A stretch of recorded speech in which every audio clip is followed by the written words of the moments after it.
I remember I had an English teacher once. It was sometime in middle school.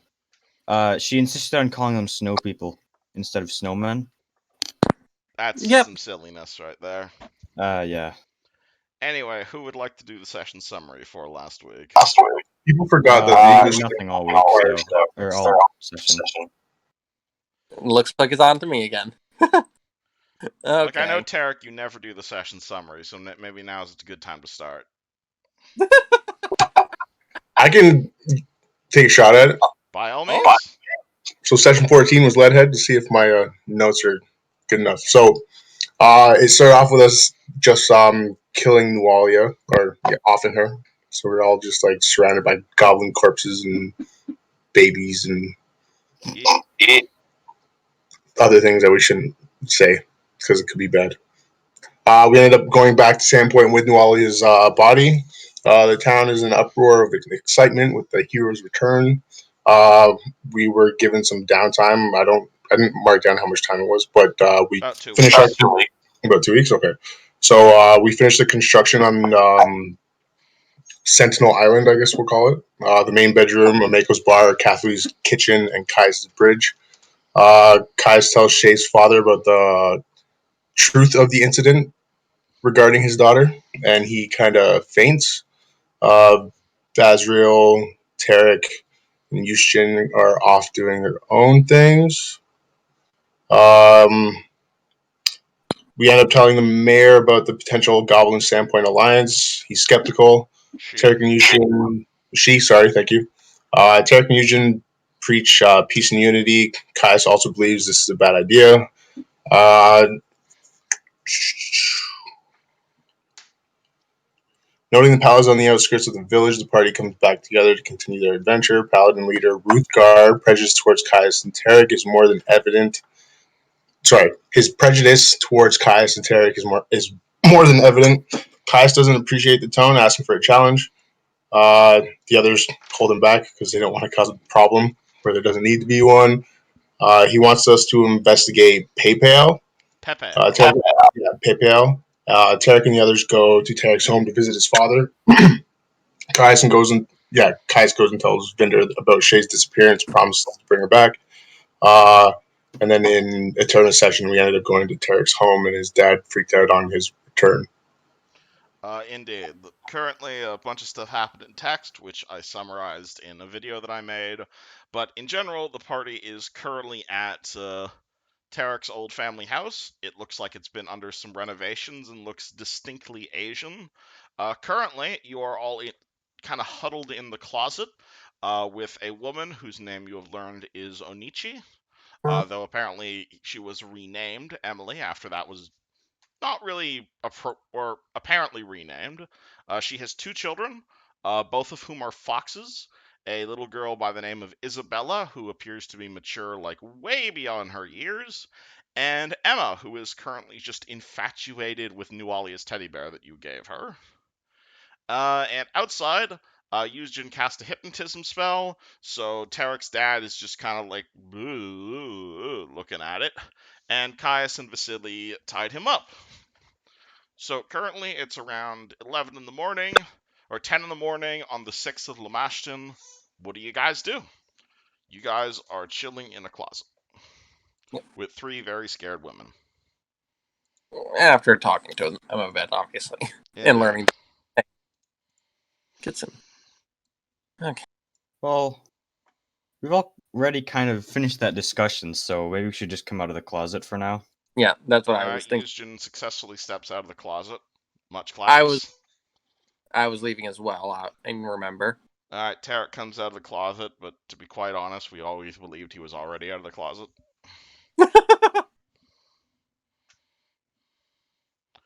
Alright, you see 3 women and a tied up and hypnotized Robert. What do? Oh dear. Oh dear. What are we gonna do about him? Are we just gonna go, or? We should obviously let him go if he's calmed down. Can you deactivate your hypnotism spell? No idea. The hypnotism spell goes away in like 12 seconds. It only lasts for 4 rounds. Everyone hold your breath. Well, hopefully he calm down. It's not like we're staying here after all. It's true. Well, considering what just happened, it's probably not a good idea that we just leave him like this. You probably want to talk to him. Mm, And I have faith in me and Vasily's not tying ability. Alright, did you gag him as well, Caius, or no? No gag. Just tied him up. Like Just hog tie- tied him. We hog tied him. You guys wait 12 seconds for the hypnotism to disappear, at which point Robert regains his senses. He starts looking around, and he's just like, "Ugh, ugh, ugh, ugh, ugh," and he appears to be trying to break the bonds. Though at this point, I need to ask Caius, what is your CMB plus 22? Because that's the number he needs to roll in order to break out of here. Oh shit! It's normally plus 20, but it's 2 because you got help. Can we leave it up to suspense? Oh, we can leave it up to suspense, sure. It's 31. 31, okay, and he cannot make that on a nat 20, meaning he is now permanently bound and helpless. So you can now technically coup de grace him if you so desire, but he is currently trying to fight against his bonds fruitlessly. He's not saying anything, he's just kind of grunting and pulling at the rope. And you can tell he's still quite mad over what's happened. Anisha's kind of sitting in the corner trying not to be seen by him. She's kind of got one hand over her chest and one hand kind of over her, over her 2 children's eyes. Yeah, I also gave them 30 gold coins before we left the closet. Yep, I remember. I made a note of that. Just wanted to make sure. Tarek. Okay, I know how he'll react to this.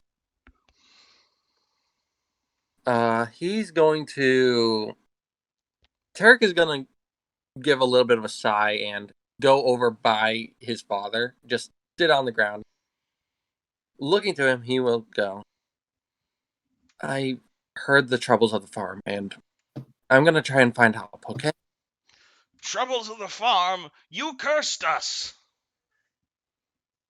If it was a curse by me, then I'll find some way to break it. That's all I can do. Your gods murdered this farm. Your gods have done nothing they can other than ruin my life. That's what you did, Tarek. The day you left, this entire farm has been in shambles. And now you're coming back here to gloat? The last thing I wanted to do was gloat. I simply wanted to try and fix things. Then why have your gods cursed this farm? Why does Sarenrae shine so so harshly upon our crops that we cannot get a drop of water on our plants? I don't know. Why do you send weeds and bugs and plagues of locusts to eat all of our corn? Right now, Eric's gripping a bit. Like his own leg, just very tense. Is that something that Sarenrae would actually do, Tarek? You can roll me a religion check on this. Oh, I'll roll that too. Well, considering I'm asking Tarek, I have no freaking clue. Oh. Okay. Well, Tarek can roll me a religion check. Yep, that's what I'm doing. 15. Well, Sarenrae is the god of the sun, but it's more for, like, healing and honesty. Plagues of locusts? That kind of sounds like more of like a Gosray thing to do, all things considered. If this is caused by a deity. That's what kind of popped into my head because it's like nature-ish, right? Yeah. Gosray is basically Father Nature. All I can say is that while I don't know exactly what's going on, I don't think this is Serena's doing, but I will do all that I can to learn what's causing it and try and find a way to fix it. And I'm gonna go over and I'm gonna start untying. You're gonna untie this guy? I can't. Tarek, I think you should wait a second. He almost laid you out not too long ago. You can roll me a diplomacy check if you'd like. If you're trying to talk him down. I am trying to talk him down at the same time as I'm trying to free him. All right. Well, if you want to try and talk him down, that's what we call the diplomacy check. Yeah. Okay. So diplomacy is going to be a +7. This determines if he believes you or if he's going to deck you. 18. 18. You're his son, so he believes you. You untie him. He looks at you, still arms crossed, and he's going to say, "I don't believe you. But for what you're saying is true. I don't have any reason to believe that everything that has happened to my farm has not been due to whatever the god you worship cursing me the day you left Dominic. I have had nothing but bad luck for the last 10 years. I'm going to look over to the girls, to Isabella and Emma, and I'm going to be... I wouldn't say it's all bad luck. My children are foxes. Does that not sound normal to you, Tarek? At least they're still alive. They're foxes. Could that be druidic magic? Oh, well, you guys know what caused this. Caius doesn't. He wasn't in the room. Oh yeah, Caius was the roll 20. Yeah, you can roll me a knowledge or a spellcraft check on that, Caius, if you'd like to know. If you have any ranks in that.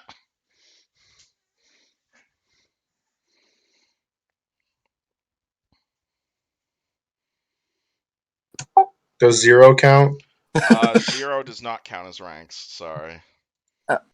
I'll explain it to you later, Caius. But while they may be foxes, at least they are here for you, and they love you. It doesn't matter if I can't provide for them. Do you have any idea how much money I am spending on this land? How much money I have spent on help?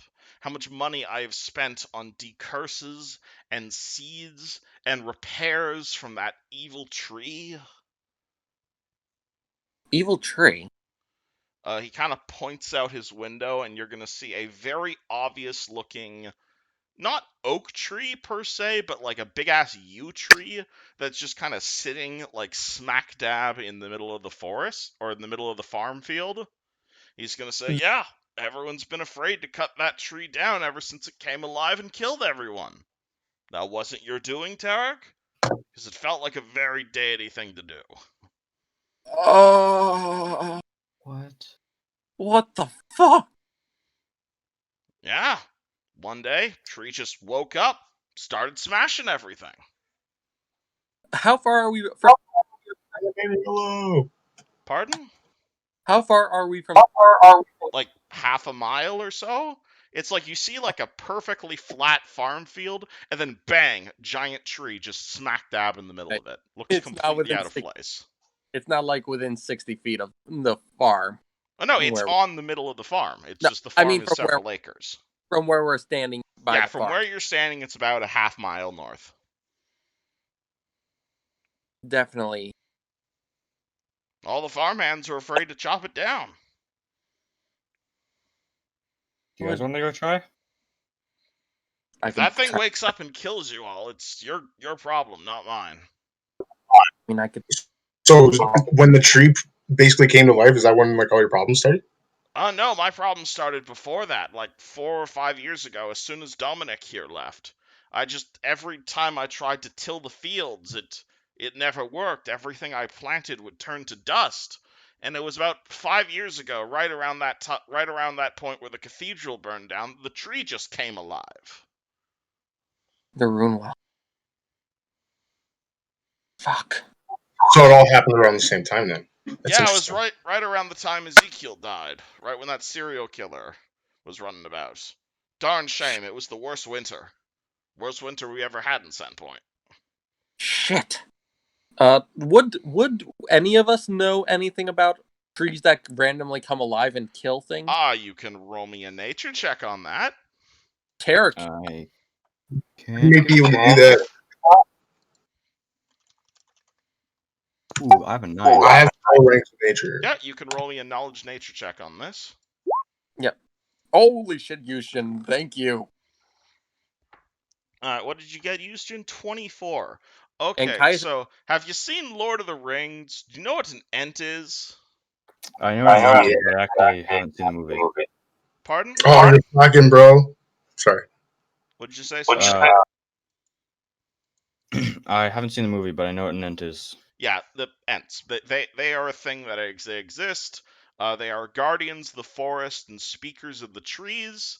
There's actually a spell you get in like 4 levels that let you turn a tree into an ent temporarily.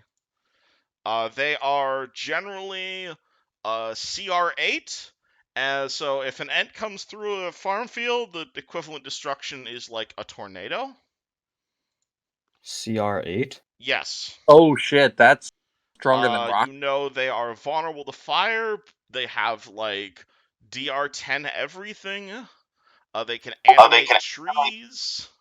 They're basically what's it called, warriors used by druids. They are not Wait, evil so per se. what is CR again? Challenge rating. So they are equivalent to around level 8. So if I you don't like found that. one, it could probably smash you in a single hit. Yeah, I'm gonna Yeah. pass. Given it took us learning a true name of a succubus and summoning a celestial to kill a succubus, yeah, this is not this something. tree, what's it called? If you encountered a tree and it would be about on par with that succubus you guys failed to kill. No, we don't. Okay, so We banished her, didn't we? But you No. banished her, yeah. So it's a very powerful nature spirit, is what it is. so how vulnerable is it to fire?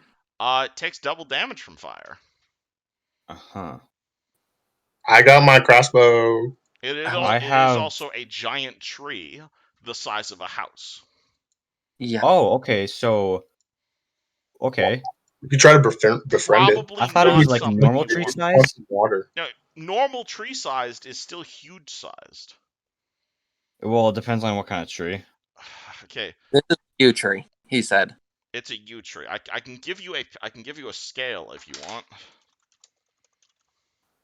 Don't they have those like Yeah, giant ass okay. trees in Yew California? trees are big. I can see them now. Yeah, yew trees are big.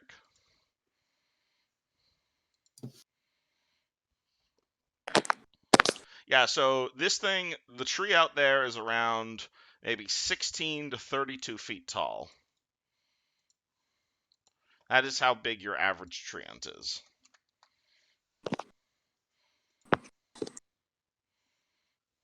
Right. Yeah, no, we can't handle it. Yeah, we're not gonna touch that. Shit. I thought it would just be like, Oh no, oh, they ooh, be big. spooky. Nah. Yew trees get huge. Shit.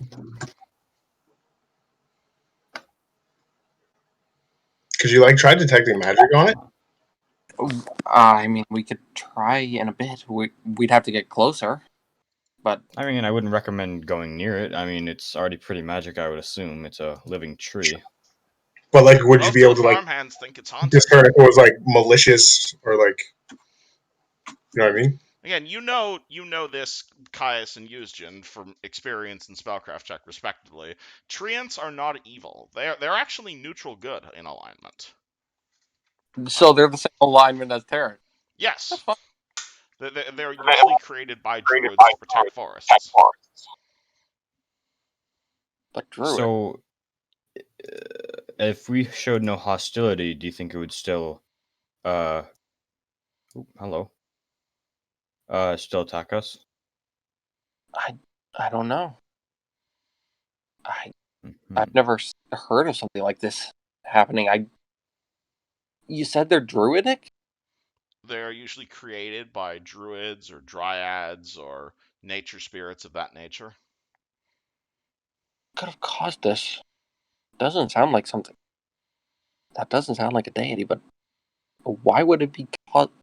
How does this? Oh my gosh, I don't know what to think. There's so much to worry about. Fuck, this is possibly caused by the rune well, but something else as well. What? I think. It's almost like adventurers might be needed. Right. So, has this tree Like, when was the last time it was active? Oh, we burned it down 5 years ago during the chaos. Oh, cool. That's just the tree that grew in its place. Oh, okay. That's why Keeps people think it's haunted. Tree doesn't Okay, get that big in 5 years. that doesn't sound like an end. At least not to me, from what I'm hearing. So is there something else that it could be? I don't know. All I know is as soon as I started blaming the gods for everything, that tree showed up and destroyed my farm. Do you ever think that might be the problem? What, the gods fucked my life over? Haven't seen any evidence to the contrary. No, that you're placing blame on somebody else instead of taking I've done responsibility. everything right. I've planted everything in the correct order. I've spent my life savings on hiring farmhands. Nothing works. I am in debt. And it's all thanks to that stupid deity that Dominic here ran off with.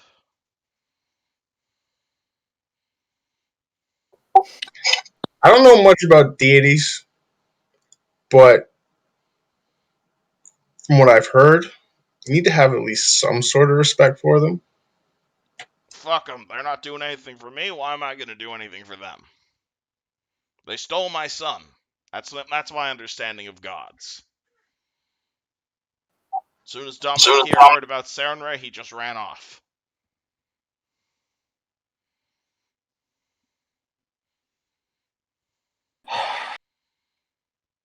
Tarek, you realize you're being talked about in the third person. Yeah, I remember. I I have a hear feeling it. your dad's probably miffed about what happened. Yeah, and Derek is like still stressing out because this development with the tree, trying to think of everything that could be the cause, all the weird connections. It's stressing. How about we rewind a bit? Eh? What's the issue between you two anyway? That it can't be resolved. My issue with Dominic? Yeah, because it seems like you have a bigger issue with the deity, not the child. Dominic is a... It's a long story of how he came about, but I tried to raise him the best I could. I raised him to be a good, honest man, to do some work. The farm was a lot smaller back in the day, and to respect the land.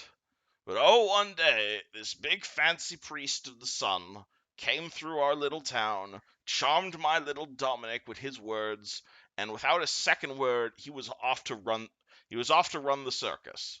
Left his old man with double the work and half the arms. I'm sorry. With no explanation there? Not a word.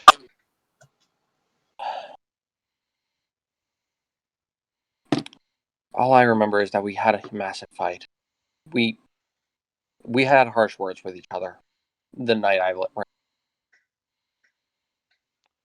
and I'm Suffice still it to trying to go say, the house. I tried my best to continue to till the farm without him. That's when I married Emily. That's when I started having children. But when the treant came and when the bills started piling up, I just and he just grabs the thing of rum that was sitting on his chest and he just starts drinking it again. I'm sorry for all that's happened. Sorry, so you're 10 years too late on the sorry, Dominic. I just want my life back. And if you can give me my life back, by all means. I'd love to try and help how I can, especially since let's just say I've made many mistakes after I left. You and me both. Is this like farming agriculture issue happening anywhere else around Sandpoint? Nothing. I've spoken to all the other farmers. None of them got hit the way got hit. Like I said, as far as I'm concerned, Sarenrae is just shining down her hot sunlight, burning our crops. That's the only explanation I have. That or my luck is cursed. But I've already tried to have. I already called Ezekiel 5 years ago to try and decurse the farm. He found nothing. We took a lock of Nualia's hair. That was said to be a good fertilizer. We buried that out near the tree. Nothing. Yushin, would you detect magic? Right. Sure. Yep. So should we? I was thinking we'd cast detect magic at the ground, see if we can pick anything up. So I do. Yeah. So if Nuala went nuts and something like that because of crazy bad magic, do you think that could like chain? How long ago did she turn? Nualia went nuts? What are you talking about? Didn't Nualia die 5 years ago? Funny story. You sure you want to let this know? Because you guys told me last session you didn't want to let this news know. Yeah, let's just I say agree. there's a And long story. Do I? What long story? I'm quite interested to hear this. Oh dear. Oh dear. Did something happen to Nualia's body? You could say something happened to her body, yeah, What happened? but to think that you were using a lock of her hair as a blessing is probably a far reach. Does Asamir's hair not help corn grow? That's what Ezekiel told me.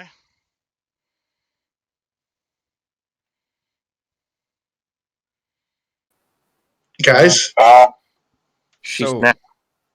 Simple as that. What? Nualia went through so much and she snapped. What are you talking about? Nualia was a nice girl. Well, I know how she felt. We're both outsiders. You were dating her before she died? No. I'm She confused. no we're both outsiders, remember? I'm half orc, she's Aasimar.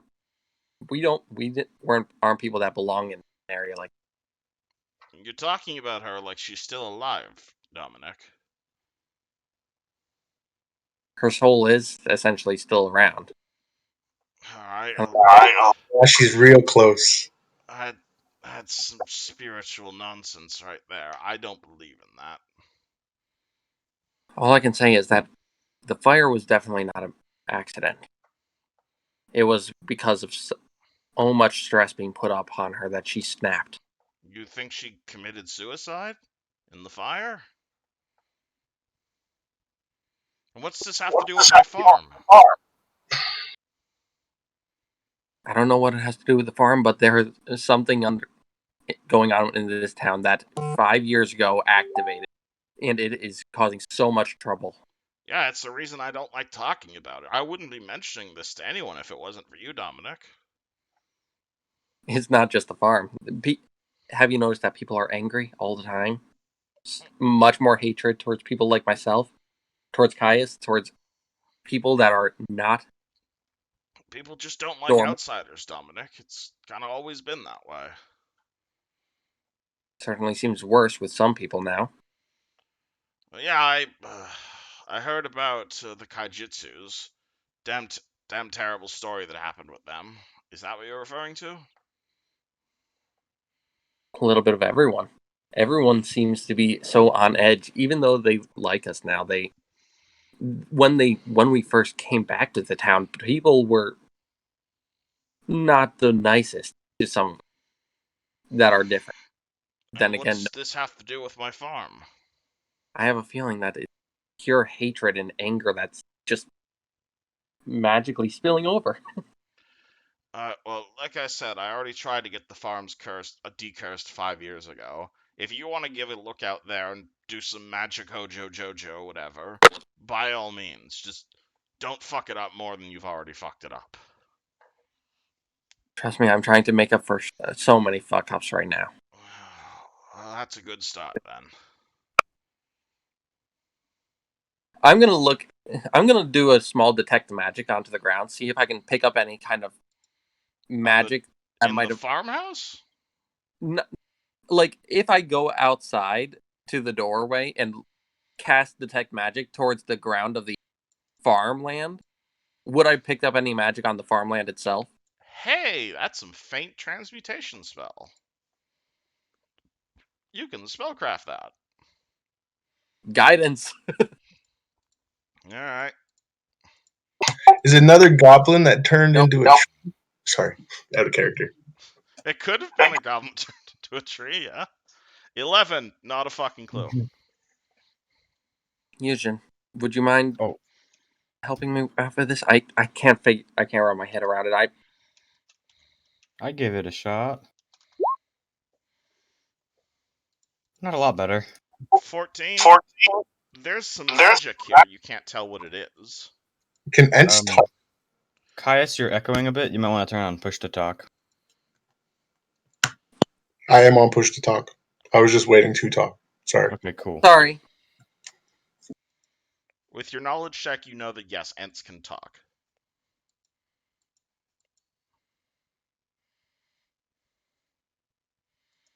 Do you guys want to like try to talk to the thing? You don't have to get like too close to it. You can always like yell at it or something. It is a tree. I mean, we could try. It's all. Yeah, I'm down to give it a shot. There's no harm in giving whatever. Again, we killed the tree ant 5 years ago. It's just that tree shot up in its place. Right. We can at least curious about.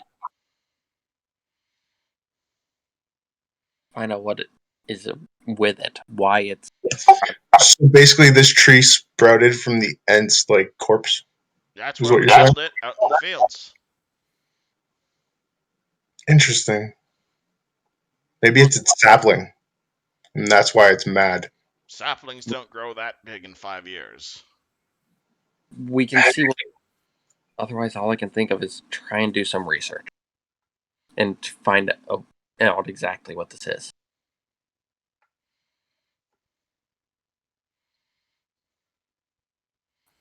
We are headed to Magnamar after all. Mm-hmm. Yeah, the paladins that are in. I'm pretty sure you would have seen them a few weeks ago when they marched into town.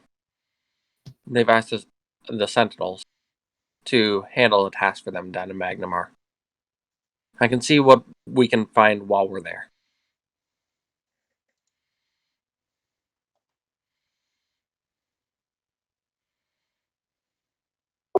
We also have to ask about Shayless. Is the farm between Sandpoint and Magnamar? Would she have had to pass it together? Is the farm between Sandpoint and Magnamar? Yes. It's Yeah. on the southern end of Sandpoint. Okay, well, before we leave, we should probably ask someone around about that. But We until we could. decide what we're gonna do. Here's the map of the land surrounding Sandpoint. And I imagine, Tarek, your family's farm is like here-ish. Yeah, that's what I was thinking. It's like less than a mile outside town. Close. And All right. Magnamar is obviously all the way down here. It's several miles to the south. Ooh. Okay. We can ask around as we try and find out.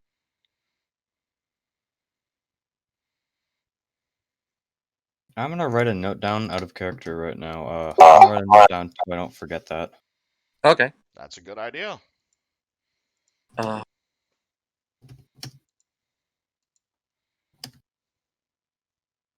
Father, Yes? if you have you seen Miss Shayless, the girl from town? Had she passed by here some time ago? Shayla, Vinder's daughter? Yes. I have no idea. You can ask some of the farm hands. I haven't left the house in a few days. See. All right.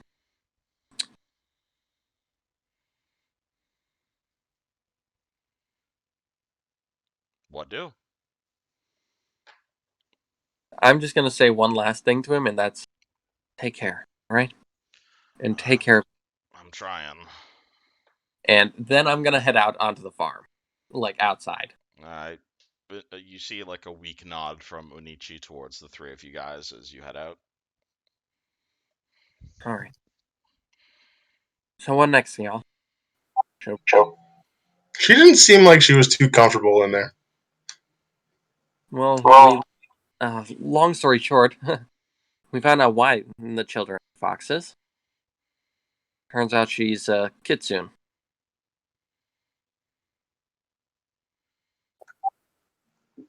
And your father didn't know that?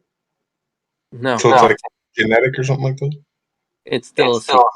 But I tell her that I'll order what if she ever tells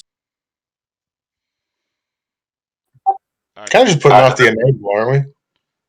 Assuming Tarek explains it, Caius, you know that Kitsune are basically shapeshifters, which they can look like exactly like a human, or they can look exactly like a fox, or anything in between. Mm-hmm. So like animorphs. Kind of, yeah, but like a race of, but all foxes. Yeah, they're it's a basically Japanese thing. Yeah, they're Tien, just like a Mako is.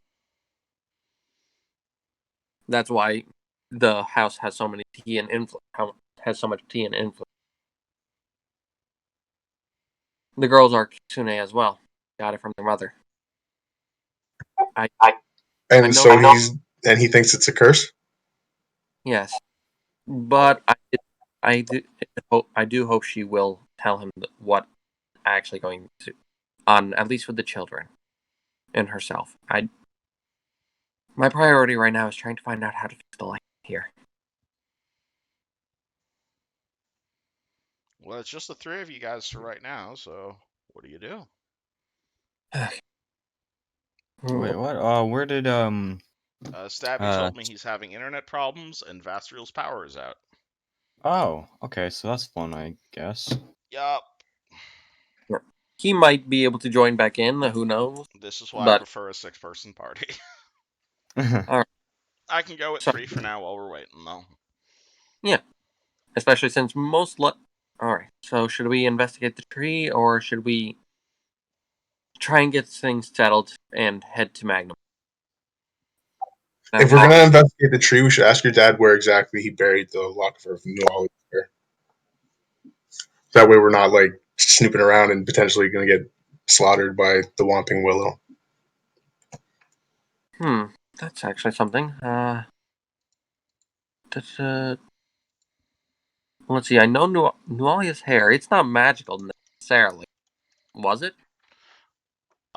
You are aware that Asimir hair is in general not magical, but again, backwater fishing village, people who are not used to anything other than full-blooded humans, rumors spread quickly. So I wouldn't be able to do a detect magic and scan the entire farm slowly for the same reason you probably couldn't cast detect magic to see Caius just because he can cast darkness once per day. Exactly. Like magical, yes, or supernatural, yes, but probably not magical. Okay. I think it's best if we let them all rest and talk, and we can ask them the farm, see if any of them know.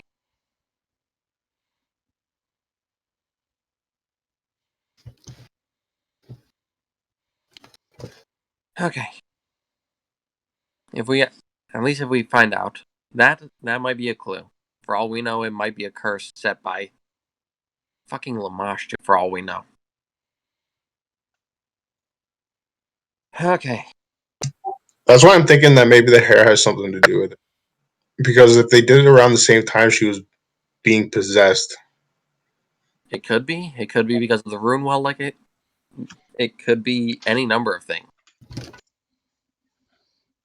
Hell, it could be a god, but it's not one that I know. Not that or at least it could be, but I don't know.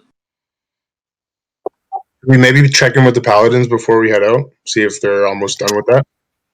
Yeah, as far as I know, they should have been done by now, but they might still be working on it. It might be. Yeah, we should ask. But let's not bother Ruthgar about it. Find some of the lower level. Ruthgar is. Yeah. Yeah, I'm not a fan. I'm honestly scared of him. Like he's another cleric. He's a paladin of Sarenrae. Oh gods, what would have happened if I met him like 3 years ago? So you guys want to just go back into town and see if we can find just like a random paladin? I think there. Quick question out of character. DM, there was another paladin at the meeting where we initially met Gar. There was, Before. yes. His name was Maximus. He didn't speak a Okay. whole lot. Okay. Yeah, I just couldn't remember the name he had, if he ever gave it. Yeah, Okay. you got his name. His name is Maximus. He's one of the other members of the Lady Sword, but he didn't. He looked like Ruthgar's. He was basically the Mr. Smithers to Ruthgar. Okay. We could have possibly asked that Maximus fellow, the one who was at the meeting when the paladins first came to town. He seemed, if he was in that meeting, it seems he might have some sway, so he might know more. Yeah, and hopefully he has a better attitude. Given how quiet he was, I imagine he does. How likely are we going to find them apart, though, if they're that close? Well, he wasn't in the tent with Ruthgar, so I imagine he might be somewhere. For all we know he might be patrolling somewhere. You guys could roll me a. If you guys want to spend like an hour rolling me a diplomacy check to locate this character, you can. I'll take 10 to do that. What Which does would that give you? 17. And Kai? I don't have ranks in it. I'm saying, do you guys join Tarek, or are you guys doing something else the next hour? Okay, I'm going to go with Tarek. I will too. I've already got all my stuff set up. Just because I don't We're want off this to become a Tarek show. Yeah, sorry. We're off to find Mexican. Sorry. I try not to take the spotlight. We only have 3 people. This is the problem. All right, cool. So, what was your diplomacy check? With a take 10, it's a 27. I mean, not a 27, a 17. Cool, 17. You spend like an hour asking people around, have you seen a person of this description? And eventually you get pointed down to around the Caverns of Wrath area, and you'll find him just basically walking down that big long hallway between the glassworks and the caverns. Oh, hello. Mr. Maximus. Yes, Max. are you looking for Ruthgar?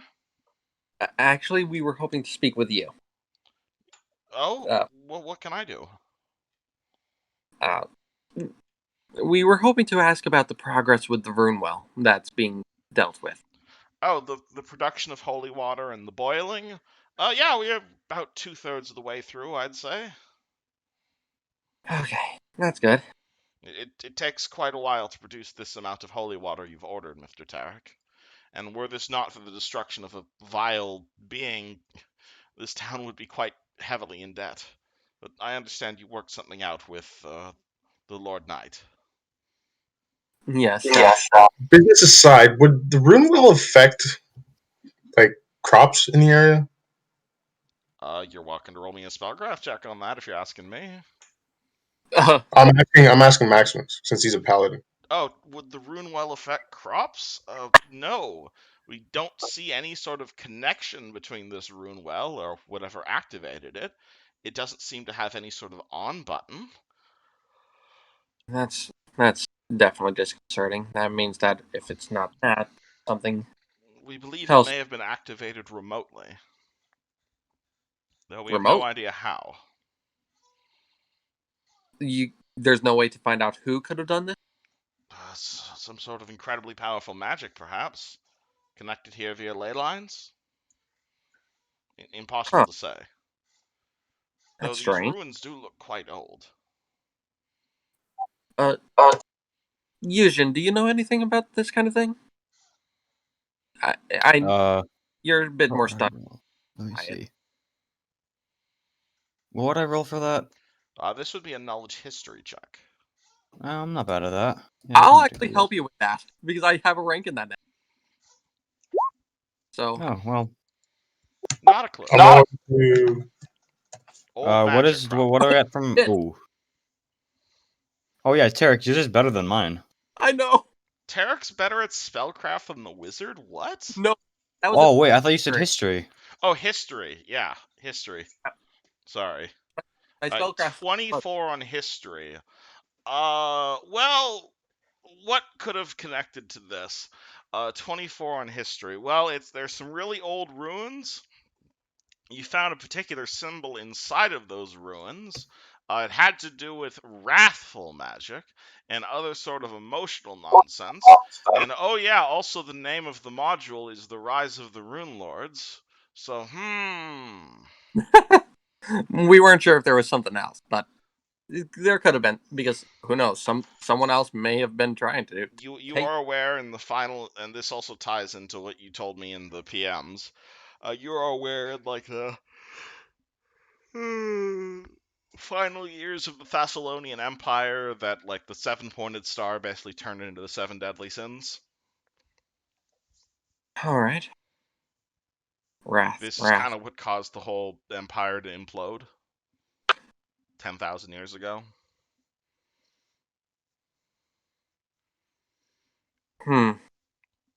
But the rune lords are dead. They're thousands of years ago, so it couldn't be them. Shit. Maybe someone's trying to take their power, or reawaken them. I don't know. Shit. Too many unknowns, but maybe we can find out more when we get to Magnamar. That's all I can think of. Magnamar probably has better resources to learn about this. Do you guys need any other help, or? I don't think so. All right, I'll have to go grab some more holy water then. And he rather quickly runs past you. Oh, okay. Take care. He does not respond. He looked like he was quite eager to get out of your presence. That's oh dear. I think we scared him. Yeah, some people are just not experienced with human conversation. Is there anything else we have to do here in town before we go? Not that I can remember. I'm pretty set. All right. So where is the party headed? Are they headed to Magnamar? Are they headed to the tree? I say it's about time Yeah, to head to Magnamar. we can worry about the tree when we get back. Yeah, we'll do some So research you're at ignoring the Magnamar tree too. for now and heading to Magnamar. Yeah, Okay. it's obvious that they're trying to avoid it anyway, so better to be safe than sorry. Since this tree spawned from an ent, so it might not be one. So we are leaving it around for now because we don't want to be dead if it's alive. You guys detected some kind of magic on it too, didn't you? Or in the area? Like, The farm had transmutation magic on it. That's, correct me if I'm wrong, but that Yushin, isn't that magic of change? I believe so. Yeah.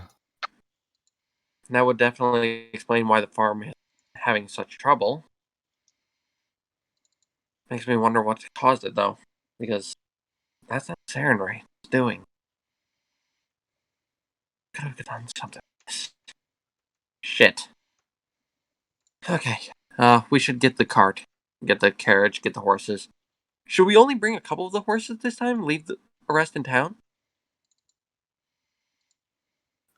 yeah, just in case like the other guys want to catch up to us, and it'd probably be faster if we just took the horses. Yeah. Besides, it'll. Or we could take Fleur. Not an option. I don't really think it would be a good idea to bring Fleur to a big city. It's bad. Definitely not. We already saw how people in a small town are reacting to her. How would people in a city react? Good point. We don't want to sell her for glue or anything. How are they going to react to us? I don't think I've actually never been to Magnamar. To be honest, Sandpoint's been like the biggest town I've actually been in myself. I try to avoid large groups. I can tell why. Oh yeah. People are after your skin, aren't they? I mean, I'm a Yeah, I see my ancestors didn't really help me in that respect, but I deal. Yeah, this is gonna be interesting. All right, so we're gonna take the carriage and one horse and leave the rest of the horses for when Vass catches up. You can grab him and put him in the little back seat. Yeah, that makes sense. At least if we get him, that way he isn't having to worry. Yeah, and you won't have to find us. Yep. Yeah, that was definitely an issue. Shit, we're bringing Vasily with us, if I recall too. So we're gonna have to gather him up. All right. So I think that's what we're doing. We're gonna get Vasriel, we're gonna get Vasily, and we're gonna load him up in the carriages. So you're hold on. Let me move you back here. No, that's the wrong map. You're good. Hey, you guys sold the friggin' inn you were supposed to be at, so I don't actually have a good storage space for your stuff anymore.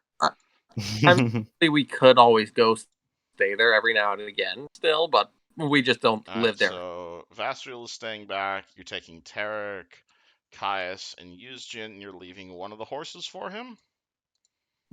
I think we were gonna actually get Vasriel to sit in the carriage with us. Basically, so he's coming along, but we're not actually. Oh, he's AFK in the carriage? Cool. Yeah. Alright.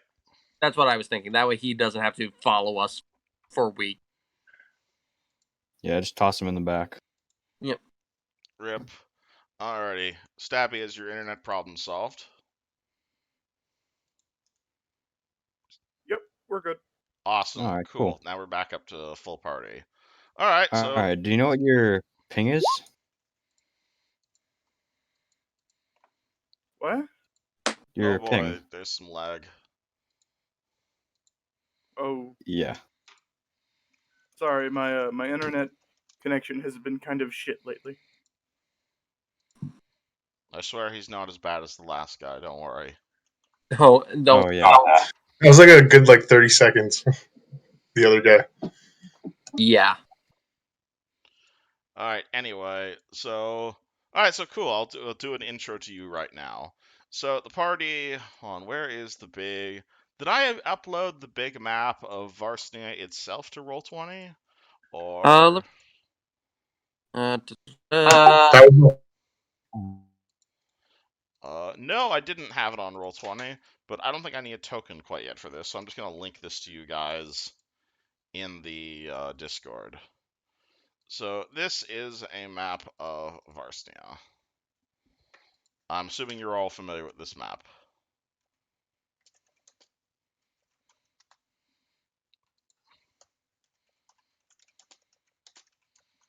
Yes, no, maybe? Ah. And we cut out.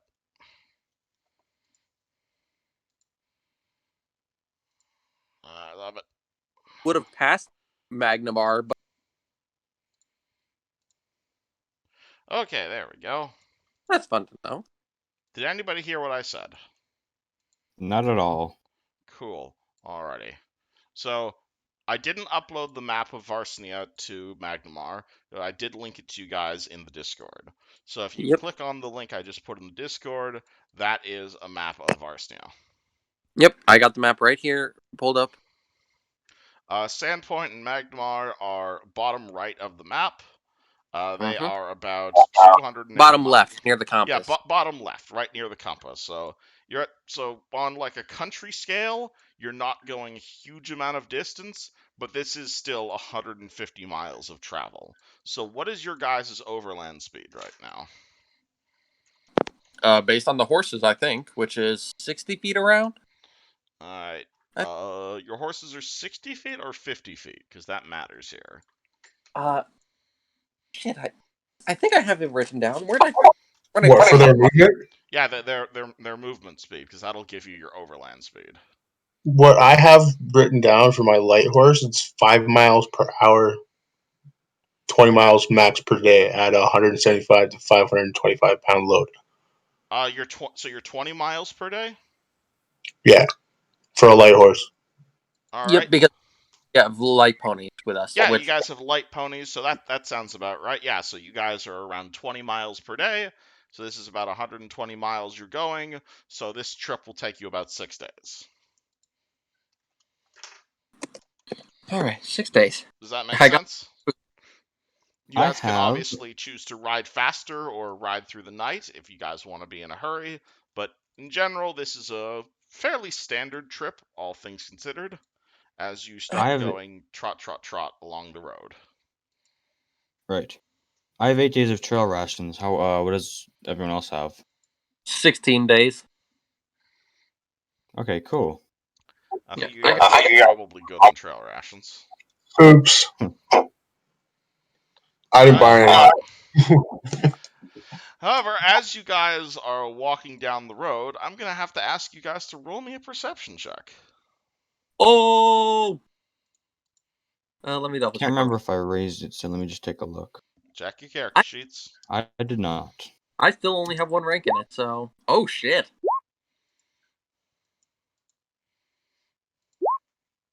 Eric and Caius rolled the same. All right, Tarek no. and Caius, you guys will notice something. So about a few hours after you guys left, as you're trotting down the road, you're walking down like a coastal road. There's farmland to the left of you, and it's just the entirety of the saltwater bay to the right of you. And you're trot, trot, trot, and you see something in the distance. It kind of looks like a cannonball from this far away, but as you see something, it's like in the sky. It's maybe like a quarter mile straight up. And you look at it, it looks like it's approaching you, and it looks to be a pony or a horse, and like a guy holding on to said pony for dear life that is currently just flying through the air like Oh, a projectile. what on earth? What the In hell? what direction? Currently coming from the direction of Magnemar and possibly landing on you guys. Oh shit! It looks to be Oh like shit! almost like an artillery shell. And it's a person and a horse. It looks to be either a guy and a horse or a halfling and a pony. The proportions are pretty identical. Oh, oh shit. We should probably get out of the way, guys. Yeah, let's move a wee bit to the left. Shit. I'm gonna put like a mattress on the ground around where it is, and I'm gonna Alright. run. Can you roll me a knowledge geometry check to figure that angle out in like 3 seconds? I don't have that. Roll me an int check. If you're trying to boy, like line up a mattress. Should I do that too? I suppose. Do you I'll have help the spell prepared? Oh, okay. I'm Yeah, sorry. you can prestidigitate a mattress. I'm okay with that. Yeah. That's only a +1 for me, so. Oh! 17. Hey, that works. Alrighty, so you just summon one of those giant. What were those things we were discussing the other day? Those giant, like, Alaskan king-size, like, 10 feet by 10 feet mattresses. Actually, I only summoned a 5 foot by 5 foot one because that's the space of the spell.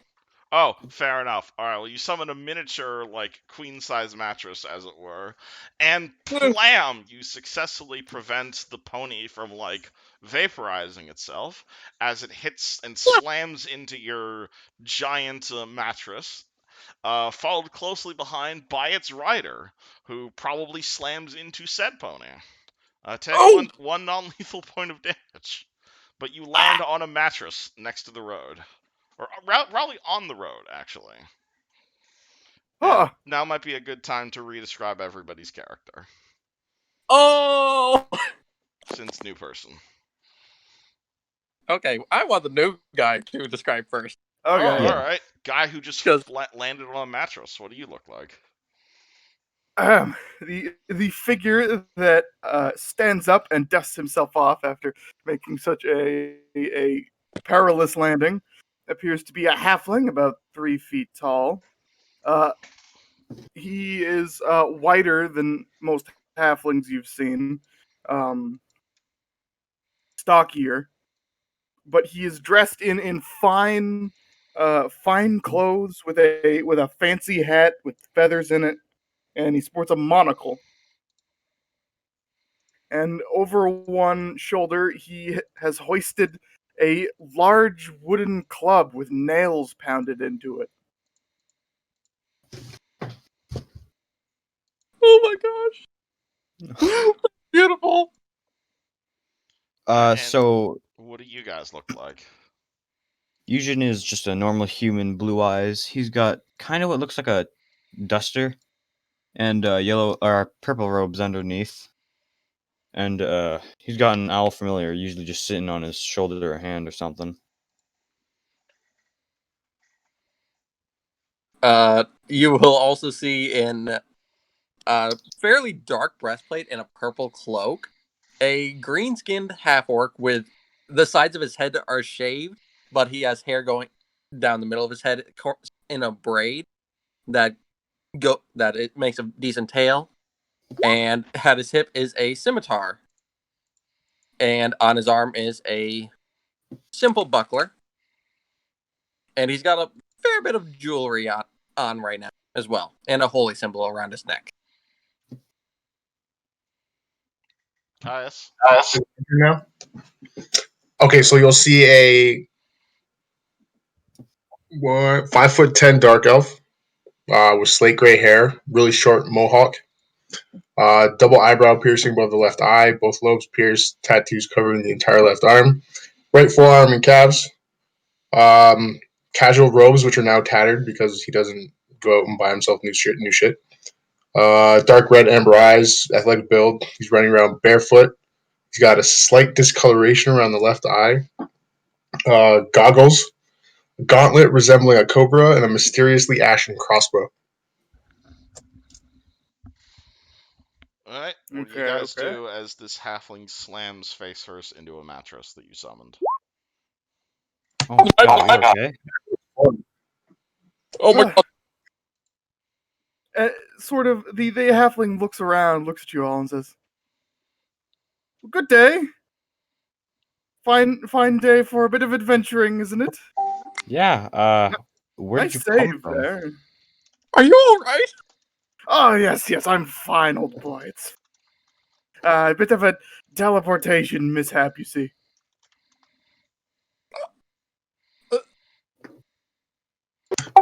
Where are you coming from? Ah, I haven't introduced myself. How rude of me. I am Thaddeus Hornwood of Magnamar. Pleased to meet you. Nice to meet you, Thaddeus. My name's Caius. I would tell you where I'm from, but honestly, the best way to explain it is long, dark, lonely caves. Fascinating. Tarek Ember of Sandpoint. Nice to meet you. Are you sure? You can just call me Yushin, and I'll just hold my hand out. Thaddeus will shake it. His grip is pretty strong for a halfling. He says, "Well, it's fine to meet you all. I'm here on behalf of the Pathfinders. Or, well, I was there on behalf of the Pathfinders, but I suppose now I'm here." You should Oh. recognize that name. Yeah, I was just about to point that out. I'm also one of them, and I'm gonna hold out the wayfinder I have. Fellow Pathfinder, and he holds out his wayfinder. Lovely to meet you. Of course, and the same to you. I was just exploring this ever so fascinating ruin when I stepped on perhaps a floor tile that disagreed with my presence in the ruin, and I was ejected into the sky.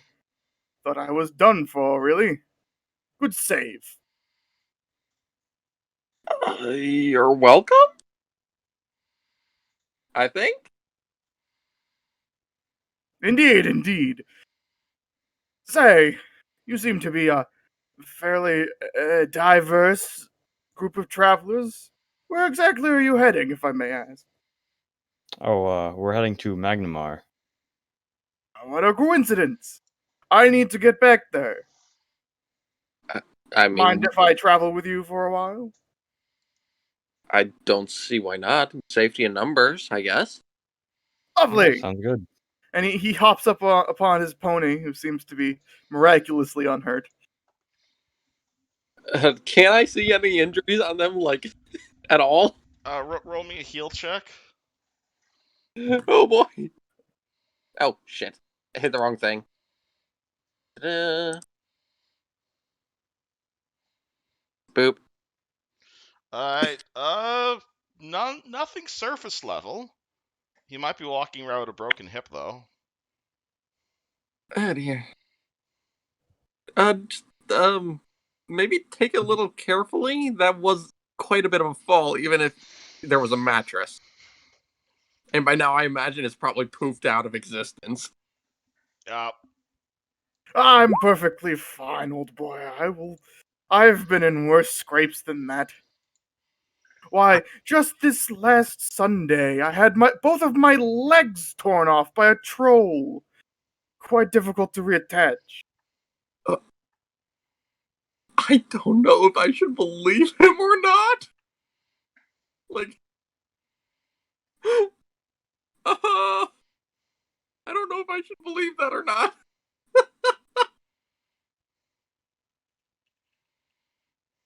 You look fine now. Ah, yes. Bit of troll blood smeared on there, but it all knits itself back together quite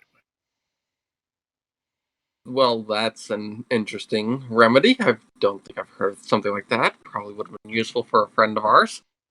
Causes horrible migraines, though. Wouldn't recommend it on a Friday night. Ha! And I'm gonna lean over to Gaius and be like, "What the fuck is a Friday?" Because if I recall, the days of this week in Pathfinder are different than real world days, right? Yeah. Are they? What the Well, fuck? shit. Assume he's using the correct terms. I think he's been drinking. I don't know. Sounds like oh my God. As you say that, he seems to pull like a skin, like a water skin out of his coat and starts drinking from it. It's called Fire Day, not Friday, but close enough. Ah. I still like the idea that he was using real world terms. That can be your headcanon if you wish. That's hilarious. Like, you temporarily spoke. Anyway. He's moving so on. rich and out of touch, he doesn't even call the days the same things as everyone else. There you go. Okay, it's very disturbing. Let's all just be a little careful on the road. Can't be too safe. While you were flying, I guess, did you happen to see a girl on the road? Did I? Roll me perception from the sky. Okay. I don't have any of my macros set up yet, so we'll check. 13. No, you kind of had other things on your mind, such as I'm afraid- velocity. I'm afraid I was rather occupied with my imminent death by crushing. It was, it did not really cross my mind to look down at the road, I'm afraid. Oh dear. Huh. Well, if you're all set, maybe we should get back on the road then? You are okay. We haven't passed the farm yet, have we? You guys are well past the farm, yes. Oops. I believe We you forgot told me you're on the road Yeah. to Magnamar. We forgot to ask the farmhands. Oh well. Oh shit. Fuck! I was so stressed out. I forgot. I'm sorry. Yeah, we do have a lot on our plate. Let's just try to keep an eye out for that. Yeah. You guys have like 3 things you need to do right now. Yeah, it's a lot of also mentally connecting things, stress on the inside, not just outside. All right. I think that's What does party I like- do then? I like the Hero Forge tokens, by the way. Yup. Thank you. Everyone hero forged a token. You're welcome to do the same. I didn't know they could do colors now. Yeah, it's something new. Only a few weeks old now. Nice. Yeah, and you can buy it in color for like $50. Wow. Completely worth it. Oh yeah, I'm planning to get start of campaign and end of campaign tokens for Tarek. Alright. Anyway. Mr. Halfling Okay. Man, do you join this nonsense crusade, or do you go on your way? Of course. Of Thaddeus course. loves a good adventure. As the party goes to Magnemar to perform errands. Errands can be an adventure. I mean, yeah. Before I do anything, I'm just gonna be like, I hope you don't mind if I do this, just in case. And I'm gonna like put a hand out and touch his shoulder, and I'm gonna convert burning hands into a cure light wound. Alright. Because just to be safe. Alright, roll me 1d8 plus 5, or 1d8 plus 4. I was gonna say, because I don't have the particular trait to increase it. 10. Bang. I hope that's all right. No trouble, no trouble. You just seem to have some injuries that maybe you just had to take a note of. How did you not feel that? Well, there Because was a cool, quite obviously. plush. There was a rather plush mattress here to break my fall. You also landed on top of your horse. That must have hurt. That's some hard bones. He's a very sturdy fellow. It's fine. Okay. If your horse maybe needs a bit of rest without caring, we do have our carriage a bit away from us. You could possibly ride with us, and we could use some rope to help tie your horse to the carriage as well, so it can come along. He does seem a bit shell-shocked now that you mention it. And the horse is just drooling over in the corner, completely traumatized from its experience. Oh my gosh, the poor deer. Yeah, let's tie it up, and you can ride with us for the time. Better safe than sorry. Lovely. Okay, yeah, I'm gonna get some rope. I'm gonna help hitch the horse to the back of the cart so it's not helping drag, but rather it's able to walk with us for him, and that's about it. All right. Yep. So should we be back on the road then? Does the party continue? I think so. Alrighty. Mm-hmm. Roll me a d20. D100 would you? There are gonna be like stuff on the way there. Possibly. That's All why I right, asked cool. for the D100. The next town or anything that we pass, I want to ask about Shayla's. Alright. 74. What's a 74 on this table? Oh shit. Ooh. Oh, alright. It starts raining. Oh dear. Alright. That's it? Shit. So, you guys are... It's still, what's it called? It's still Lamashton, so it's not snowing quite yet. But you guys notice after a few hours or so, by the end of the day, or by the end of the first day of your trip, it has started raining. And not just light rain as well. Like, it is like heavy, what's it called? It is now like heavy rain that's just going like... Actually, is rain sound... Can you copyright rain sounds? I don't know. You can Okay. copyright Probably, any. but I don't think they'd notice it. Alright, can I just use the sound of rain? I don't think you can copy yeah. the sound of nature, Okay, because I'd like to I play bet someone rain has tried. sounds. unless you're making the sound, like you're producing the sound yourself. Alright, here's your rain sounds then. Alright. I hope I won't get copyright struck for, using rain. But, Oh, it's royalty free anyway. yeah, that's what I found. That's what I was looking for. Anywho, but yeah, it is... You guys are currently sitting in your carriage. Actually, who's in the carriage and who's the fucker who has to drive in the rain? Thaddeus Who's got will the right? volunteer if you like. But you make the new guy drive the carriage. I was gonna say I can be upfront with whoever is driving. I may not be great with handling animals, but I can at least support. Like, yeah, I can just help. I have ride 3. What's everyone else's? Handle animals, 0, ride -4. I have Alright. ride 3, handle 0. Alright, so Tarek and Yuzjin are driving and are now soaked. Yeah, Everyone else is I still quite dry for the moment.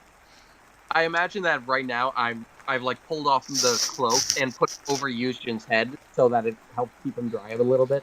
Yep, Hey, thank So you. I'm taking the run of the rain. I poke my head out and I'm like, guys, you want to set up camp? It might not be a bad thing soon. I should mention just mechanically, heavy rain is you can now only see about a quarter of the way you could normally see. You're at a -6 to perception checks, -6 to ranged attacks, and I don't think any of you guys are carrying torches, but this obviously extinguishes any flames you have. Yeah, guys, I think it's best that we camp out. I'm gonna see if I can find a spot close. Yes, ample spot. You are down a long, narrow road. There is a open lagoon to the right of you, and to the left of you, it's just like whales, essentially. It's just like farm after farm after farm. There isn't so much like a stop and shop, but there might be an inn if that's what you're looking for. It's I was thinking around of 6 o'clock at night. let's We be can nomad, camp Joe. out Let's camp. Yeah, if we're camping up, I can set something up right before we go to rest. Alright, so does the party stop for the night? Sounds good. Yep. Alright, after 8 hours of travel, you guys have gone. Where is the overland speed? I just closed it. Alright, overland travel. Yeah, so if you guys are going. Your speed was 10 miles a day, right? 20. 20 miles a day. Yeah, so you guys have gone 20 miles. Just keeping track of this. Yeah, that sounds about right. Yeah, so you guys have gone about 20 miles. You are currently on a road. It's 6 o'clock at night. You've been traveling for around 8 hours at this point. To the left, you see a fairly large farmer's field, though you figure there might be a traveler's inn soon if you'd like to keep pushing it. And to your right, it's just lagoon.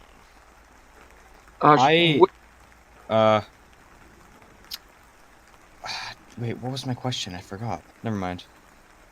Oh yeah, the map. Are we supposed to be looking at the inn right now, or is that just me? The Roll20 map? No, that's just placeholder right now. All right, Yeah, cool. I can give you a map of road if you want, like, road. No, I think whatever is easier. Okay, that works too. Alright, but yeah, this. but just assume one of these. Assuming it's just, what's it called? It's just like, open water on this side. Yep. Okay, so I mean, if we set up camp, I have a tent and I can set up another one for a few hours. I think it might be a good idea to possibly continue on. At least see if there's an inn a little ahead of us. If there isn't, then we can set up camp then. Sounds perfectly acceptable to me. Guys, what'd you say?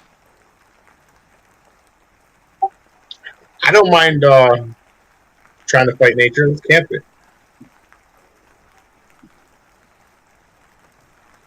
All right then. What about you, Yushin? I mean, it's not like I haven't done this before. I do travel. True. All right. I do have tents for us, so we could. So, all right, hold on. Yushin, can you pull us to the side so I can get us a place set up? Rightio. Yep. Alright, so what is the party doing? Sorry, are they going forward and looking for an inn, or are they camping?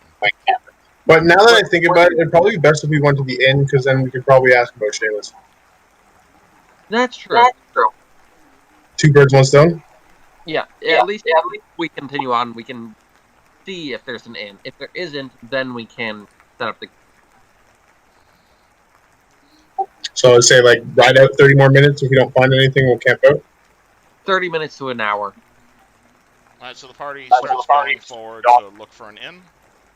Yep, continuing along the road, I think. Alright, roll me a perception check, why don't you guys? I will. -6, right? You're at a -6 right now on top of your regular perception because of just the horrible, horrible rain. I was gonna say I'll help out as well. So. Alright, if you all want to assist Caius, you can. I will. Yes. Alright, so everyone roll the assist before you do the main thing. At -6, that puts me there. Exactly what I need. So Nice. Yeah, that -6. So that's like. you didn't make it. Yeah, Yeah, no. probably not. You would have had a 7. Alright, so Tarek succeeds at his assist, Stabby succeeds at his assist. So Caius, roll me a perception at +4 but -6. So just a -2 on whatever your normal roll is.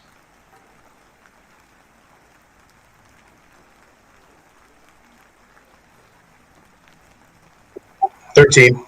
13. Is that enough for this?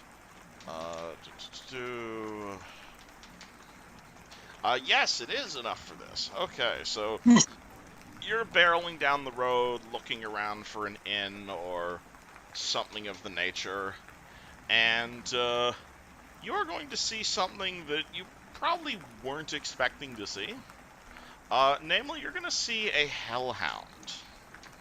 What? What's it called? You're just like riding. What's it called? You're currently riding in the carriage. You stick your hand out the side, and you see like you round a bend in the road, and you see like a trio of like mangy dogs that are like basically playing tug of war with what looks to be some sort of corpse.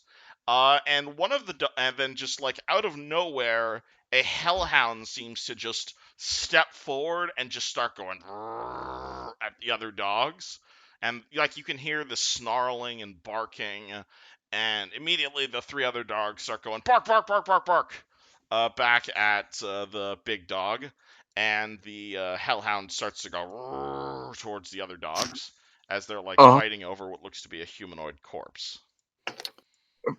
Is there anything I can roll? So for the wolves, it would probably be nature, but for the hellhound, what would I roll to like? That is know No. a about that? religion or a plains check to know what a hellhound is. I am going to pull out the wand of know your enemy, and I'm going to use a charge on it. That works too. Alrighty. And For the dub. what are your checks for planes and religion? They're both +4. I have +5 to both. Oh, cool. So I'll take the help.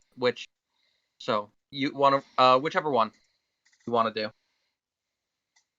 All right, cool. Yeah. So I'll take the help. So that's help.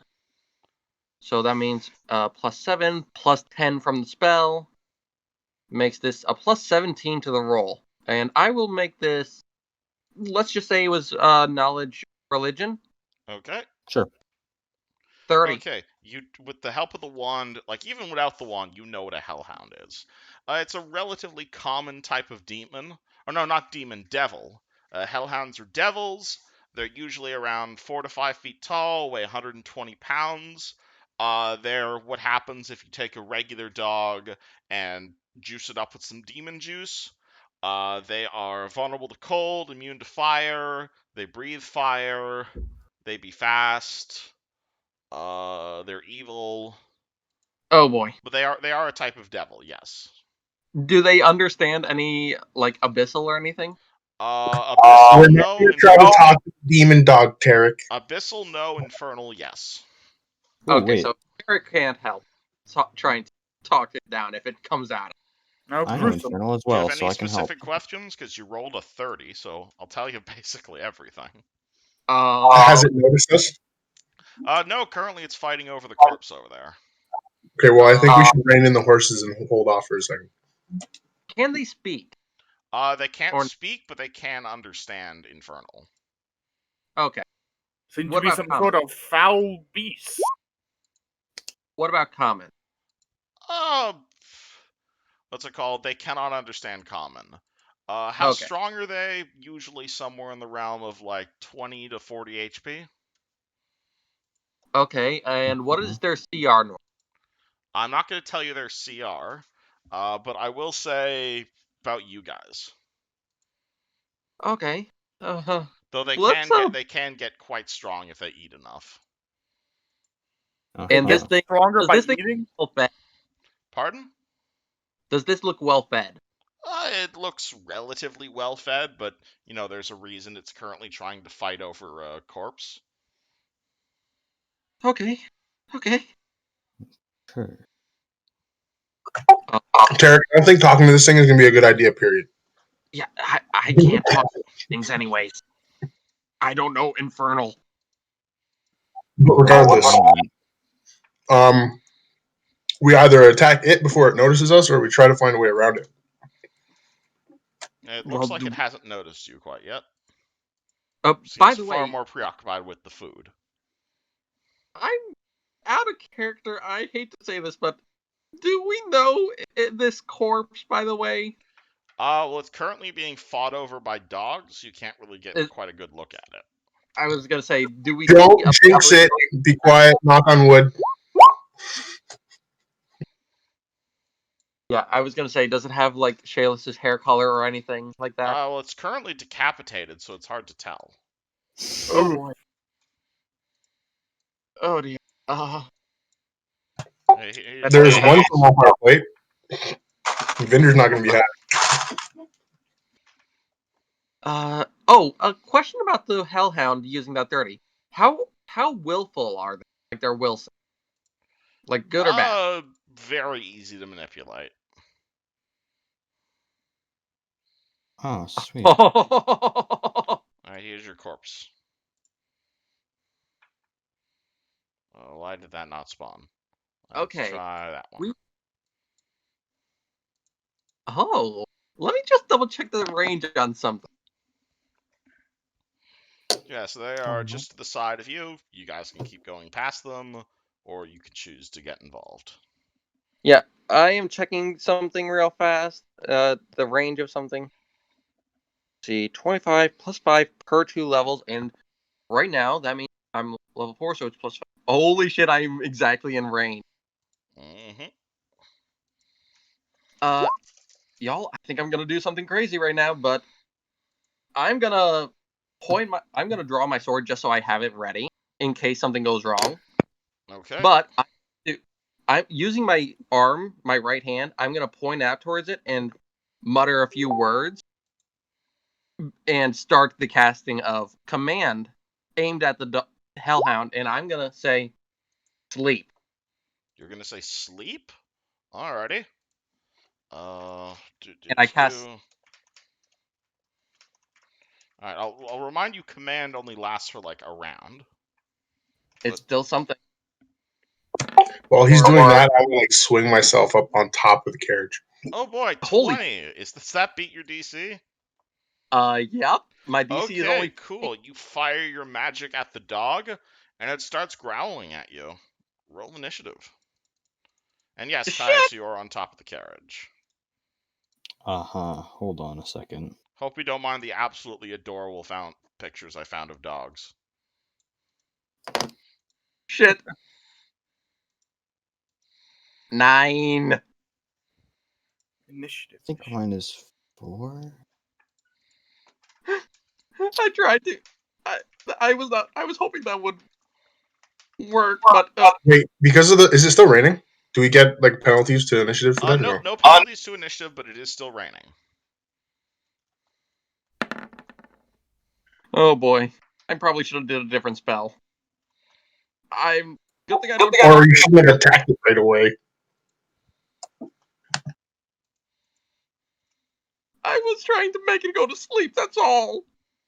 I didn't want it coming after us, so I tried to put it to sleep.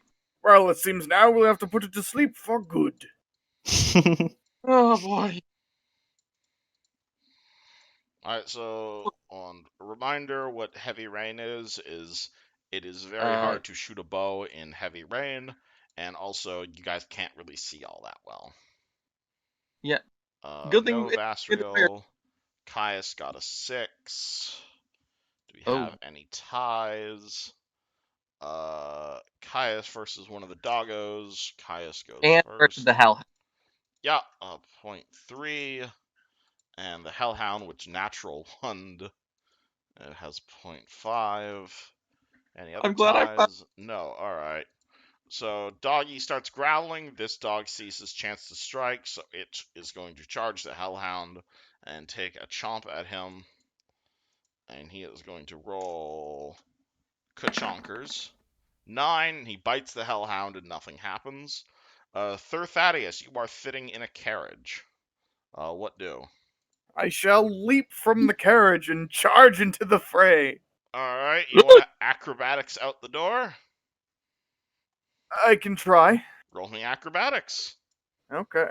Could, just open the door like a normal person. What? No. All right. 24. Shit, all right, you may move up to half your speed. Nice. Ah! All right, so Thaddeus fucking backflips out of the carriage. Ah. Ah! He holds his big club with nails in it aloft and charges screaming at the enemy. All right, you may move your speed if you'd like. Oh, right. That was only one action. I don't think you have the acrobatic charge feat quite yet. No, so I could move again. Yep. But I won't. I'll save that till next turn. All right, so you're just gonna ready an action. Oh yeah, he's going to ready an action to swing his club if anything comes near him. If anything comes near him. If Alright. any Okay. enemies come near him. Just making Okay, sure. Yushin, you are sitting on a horse. Right. I'm going to. I would See assume dogs they and can a hellhound probably. fighting over a body. This is true. I'm gonna assume they can jump up and bite my legs while I'm on a horse. However, I think I'd like to take my chances and just shoot at it for now. Alright, with your... Wand of Magic Missile, yes. Alright, what Also, are you what aiming class is Thaddeus, the Hellhound? Well, never mind. at? You don't know what class Thaddeus is. You're gonna have to ask him. You can... Alright, and roll me Magic Missile on the Hellhound. 2 damage. Alright, so you pull out your wand, you blast it. It is unhappy. This doggo is going to attack him with another charge. With a natural 20. Damn, doggo! Random wild dog confirms crit. Holy shit. And random wild dog does a crit of 2d4 plus 2. Alright, random wild dog does 7 damage to the Hellhound. Tarek, you are also on a horse. Panicking a little bit, Tarek will reach up, grab his holy symbol, and be like, "Oh, for fuck's sake, help us!" and cast Bless. Alright, you're gonna bless everybody. Yep, do the dogs here count as your allies, or no? I don't know. Do they seem vicious? They seem vicious. Do the dogs seem like they will be hostile to us? If you touch their meal, possibly. Just don't hit them. I won't bless the dogs, just Alright, so everybody who isn't a dog, +1 to hit. And yeah, what about Vasily? Vasily is not with you guys at the moment. Oh, okay. We let them back up the spot. I think so. This Hellhound is annoyed, but you guys haven't done a whole lot to piss him off, so he is going to go chompers at one of the dogs attacking him. Chompers. He rolls a 10, which versus dog is going to miss. Caius, you are on the back of the carriage. This poor Hellhound is so exhausted. It's rolling so low. Yup. I feel bad for it. We should put it out of its misery. It's a Hellhound, bro. We should put it out of its misery still. What It's do, hard. Caius? I'm going to charge for the Hellhound. You're on top of a carriage. You want to jump off and charge? Can I do that and still attack or no? Absolutely. That's my thing. That's what I'm doing. Alright, roll me an acrobatics check, assuming you don't want to take fall damage here. I have that slow fall feat. Oh yeah, you have slope fall now. All right. So Oh, Caius shit! jumps off, does a leaping acrobatic backflip, and charges the Hellhound. Roll me a attack roll. +2 from charging, +1 from bless, and +1 from style points. Oh shit! Ooh. So +4 to your roll. Is this a stunning fist? Yeah, let's do a stunning fist. Alrighty. Oh. I can, and I'm gonna. What's better, stun or fatigue? Stun means they cannot move and they lose their next turn. Fatigue is they take -2 to strength and dexterity for a minute. Which means their attacks will all be at -1 as their aim. You know, I'm gonna go stun. I'm gonna use stunning fist instead of fatigue fist. Alrighty, roll to hit with all your bonuses.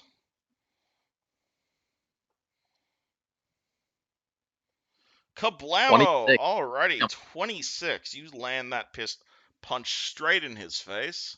Hellhound has to roll a fort save. And gets a 24, which I believe resists the stun, but you can still do damage.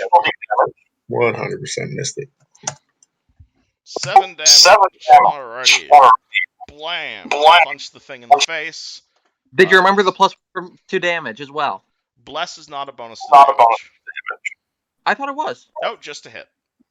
Okay, so that's 6 damage, not 7. Alright, no worries. You still do a bunch of damage to it. This doggo is just going to continue eating the meat in front of him because he's happy with that. This one is going to nom at this one. 12, that's a miss. Mr. Sir Thaddeus Hornwood III, Esquire. Yes. It's your turn. All right. Thaddeus will do as he does and charge the Hellhound. Alrighty. And he will power attack it with his mighty great club. Roll to power attack with your giant ass club. Oh boy. Alright, how do you one-shot this thing?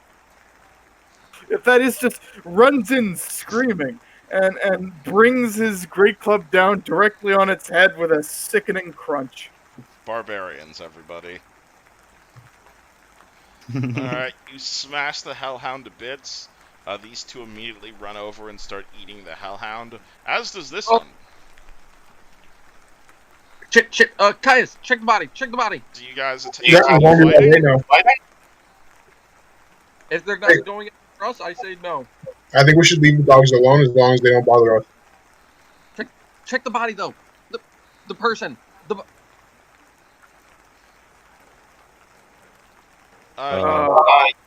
Please no, please no, please no. Alright, well the first thing you'll notice is the corpses of a hobgoblin. So that's with several slashing and piercing wounds, with like at least 2 or 3 of them clearly fatal.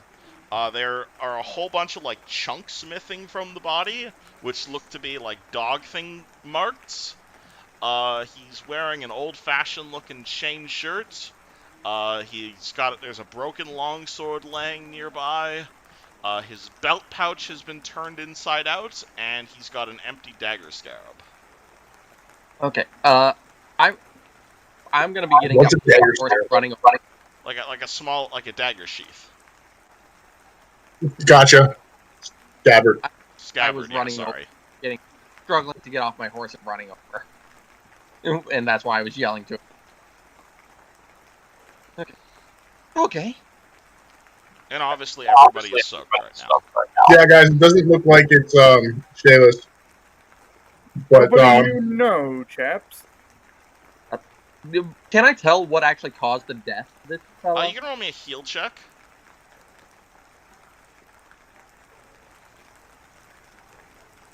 Come on, roll high. 15. This man was stabbed multiple times by various types of weapons. Like, quite a few times. Like, possibly after he died. With the 15... Other than our fight... Sorry. Other than our fight, is there any evidence of, like, battle? Roll me Or, like, perception. a trail? roll me perception. So minus the neg 6. Guidance. Alright, guidance, that works. You all can assist him if you'd like. Yeah. Yes. I'll roll to help, Alright. which will be out of. With guidance, I'm at +4, so whatever I can get from you guys would be great. What skill I is am this? I gonna couldn't hear. Perceptionize him. Yep. Assuming you guys are searching this area. Oh, there's still the rain, so... Yeah, again, another option is if you guys want to just spend 20 minutes searching everything and just turning the whole place up and down, that'll just take 20 minutes. I think we're trying to rush it because of the rain. Yep. So you Alright, got so guidance. succeeds. Thaddeus, are you gonna help out? Thaddeus. Yes, sure, I can do that. Okay, Thaddeus assists. So that's +5 to your roll. Alrighty, -6. 12. Even with the horrible rain, you can still make out a few things here. You can definitely tell that there's tracks of maybe like 3 or 4 humanoids around here wearing boots. Obviously, the rain has done wonders to conceal where these tracks are went, but you guys are not the first people to have a scuffle in this here cornfield here.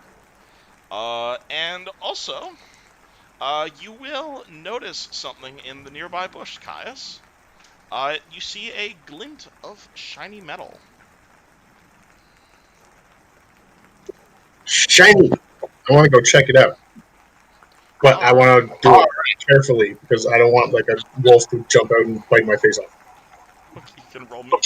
Alright, let me get you a picture of this.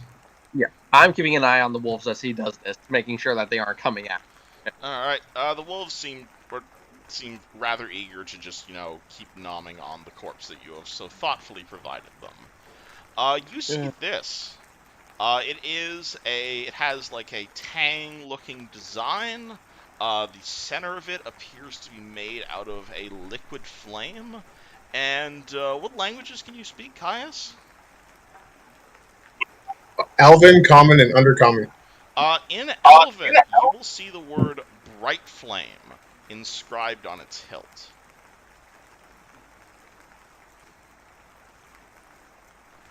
Oh, Okay, well, Caius reaches into the bush towards the glinting steel, and like a magical blade just draws it out and shows the rest of the group this shining, magnificent, flaming blade of awesomeness. oh, it's pretty. Quite a find, my good friend. As you pick it up, it glows with a cool blue magic. Ooh. Detect magic. Obviously, yes. So you can roll me a spellcraft. Is it me, or do I find all this magic stuff? You are our lucky charm. Okay, I and Hey, one of you two want to see what this thing can do? I'm guidancing myself, so natural 20. Oh boy, Yuzjin and Tarek. You both figure out this is a +1 dagger. So if you stab people with it, it's +1 to hit and damage.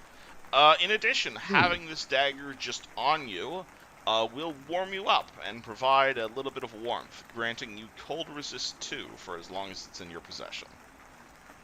Oh, yeah. And obviously the dagger is named Bright Flame. It also shines blue light like a torch. Well, A dagger Tarek is a common weapon, yeah? So anyone can use it? This is a simple weapon, yes, so pretty much anybody could use it. Oh, nice. That's nice. I can put this in the loot room if you'd like. Yep, put it in the loot room because I think we'll decide later who can use it. Oh, well, who's carrying it for right now? I would say Kai. Hey, Houston, do you have any like melee weapons? I have a long stick. Masterwork quarterstaff. Can you use daggers? Yes, I believe. I think we should give it to you. Oh, Alright. that's.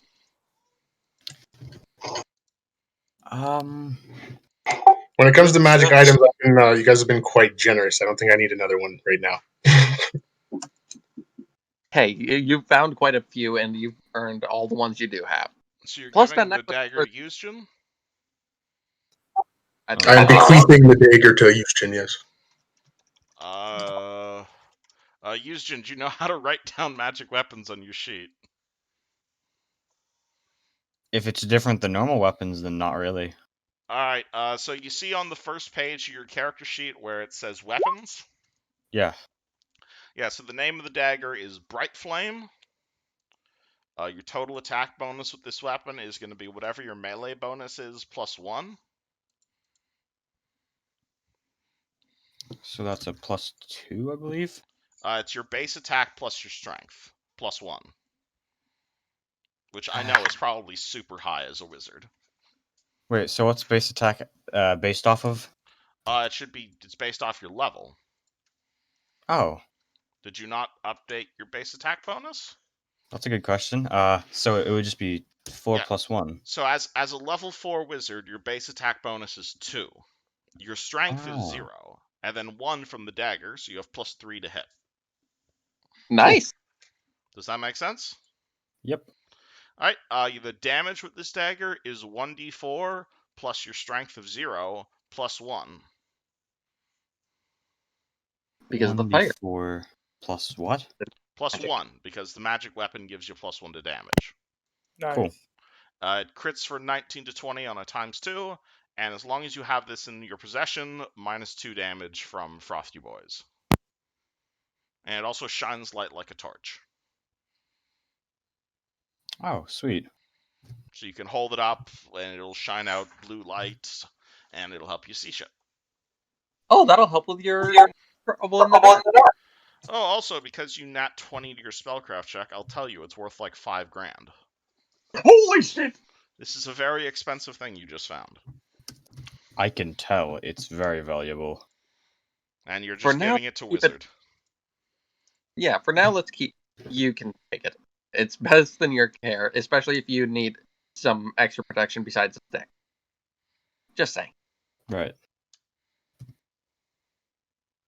All right, we should get back. That's on pretty much what I was thinking. What'd you say, guys? I was thinking of giving it to the wizard, considering he's been getting his ass handed to him lately. Be nice to have something to attack back with.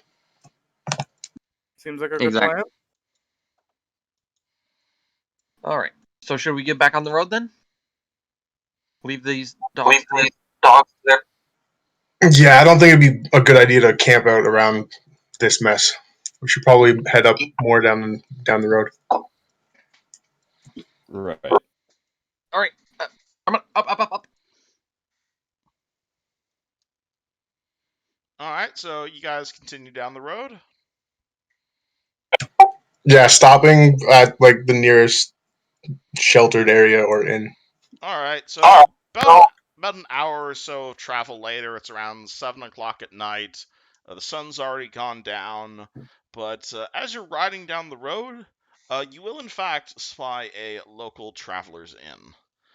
You are going to see the inn is slightly hidden under the shady canopy of the nearby trees. It looks like it's sheltered from like the worst of the weather. The inn is a well-built, brightly painted two-story affair. It is a well-built inn painted in cheerful colors that is tucked between the eaves of the forest. There is a stable nearby. A hitching post at the front of the inn has several mounts, and more than one farm wagon sitting in the yard. A large red sign above the door proclaims in bright letters, "Travelers Stop In." Above the sign and stretching across the front of the letters is a banner with artistic lettering stating "The Traveling Exhibition of Dr. Fenris Crane, Professor of Antiquities and Master of Shroud Artistry." A number of colorful tents have been set up near the rear of the inn, apparently for this sort of exhibition.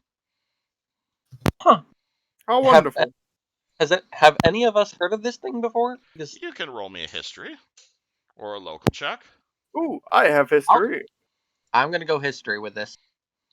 And guidance, because tapping my head, trying to think. Holy shit, Thaddeus. All right, Thaddeus. I know everything about everything. Yeah, you've possibly met this guy before. He is like a bit of a eccentric man who tends what's called Dr. Crane. He is a you, but without the physical aspects of it. He's a bit of a scholarly, nerdy guy. He tends to.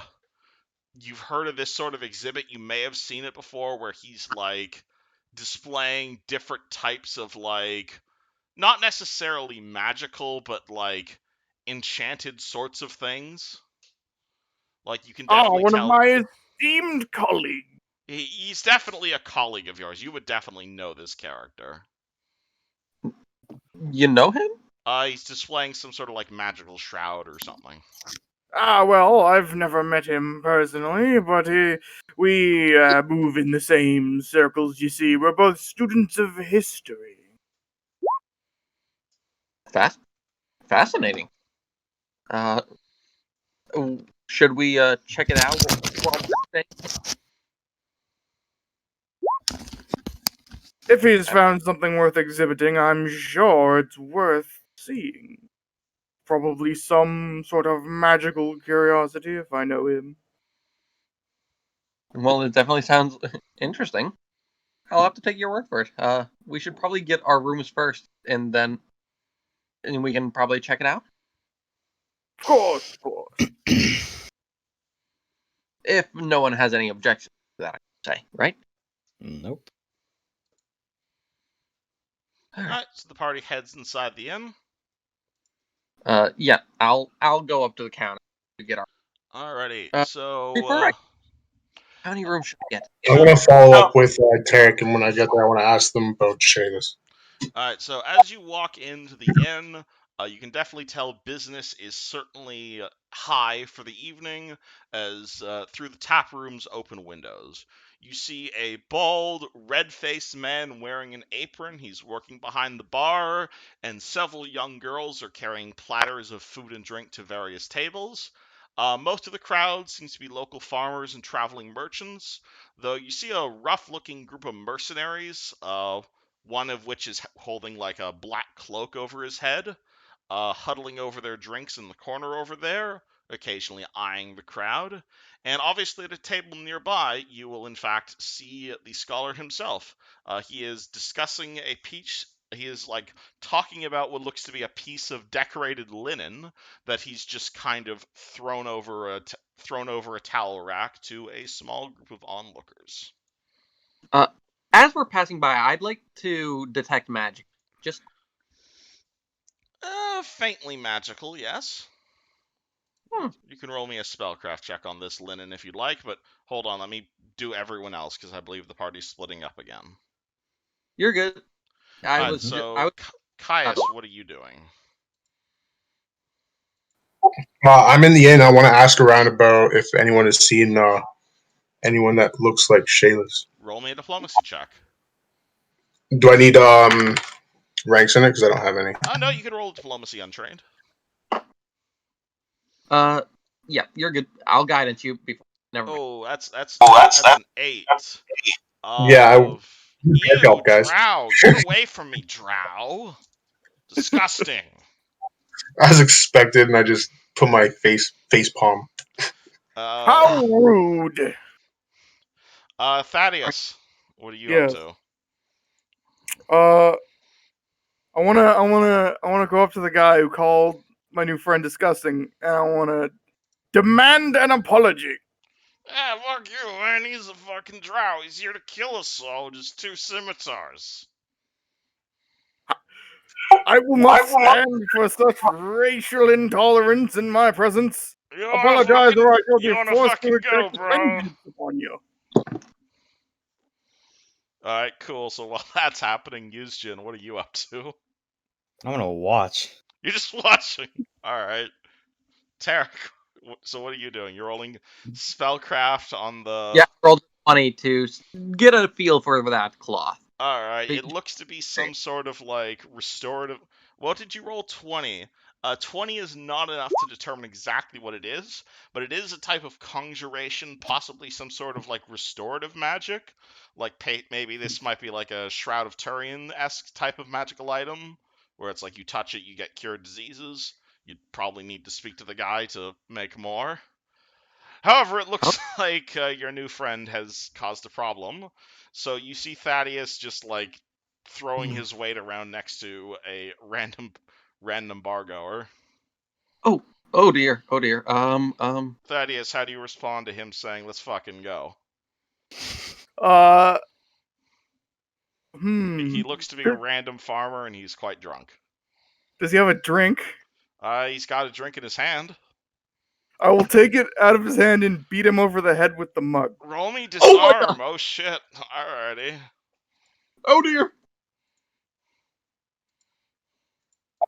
And I thought I was probably while going. Alright. Okay, so that's CMB, right?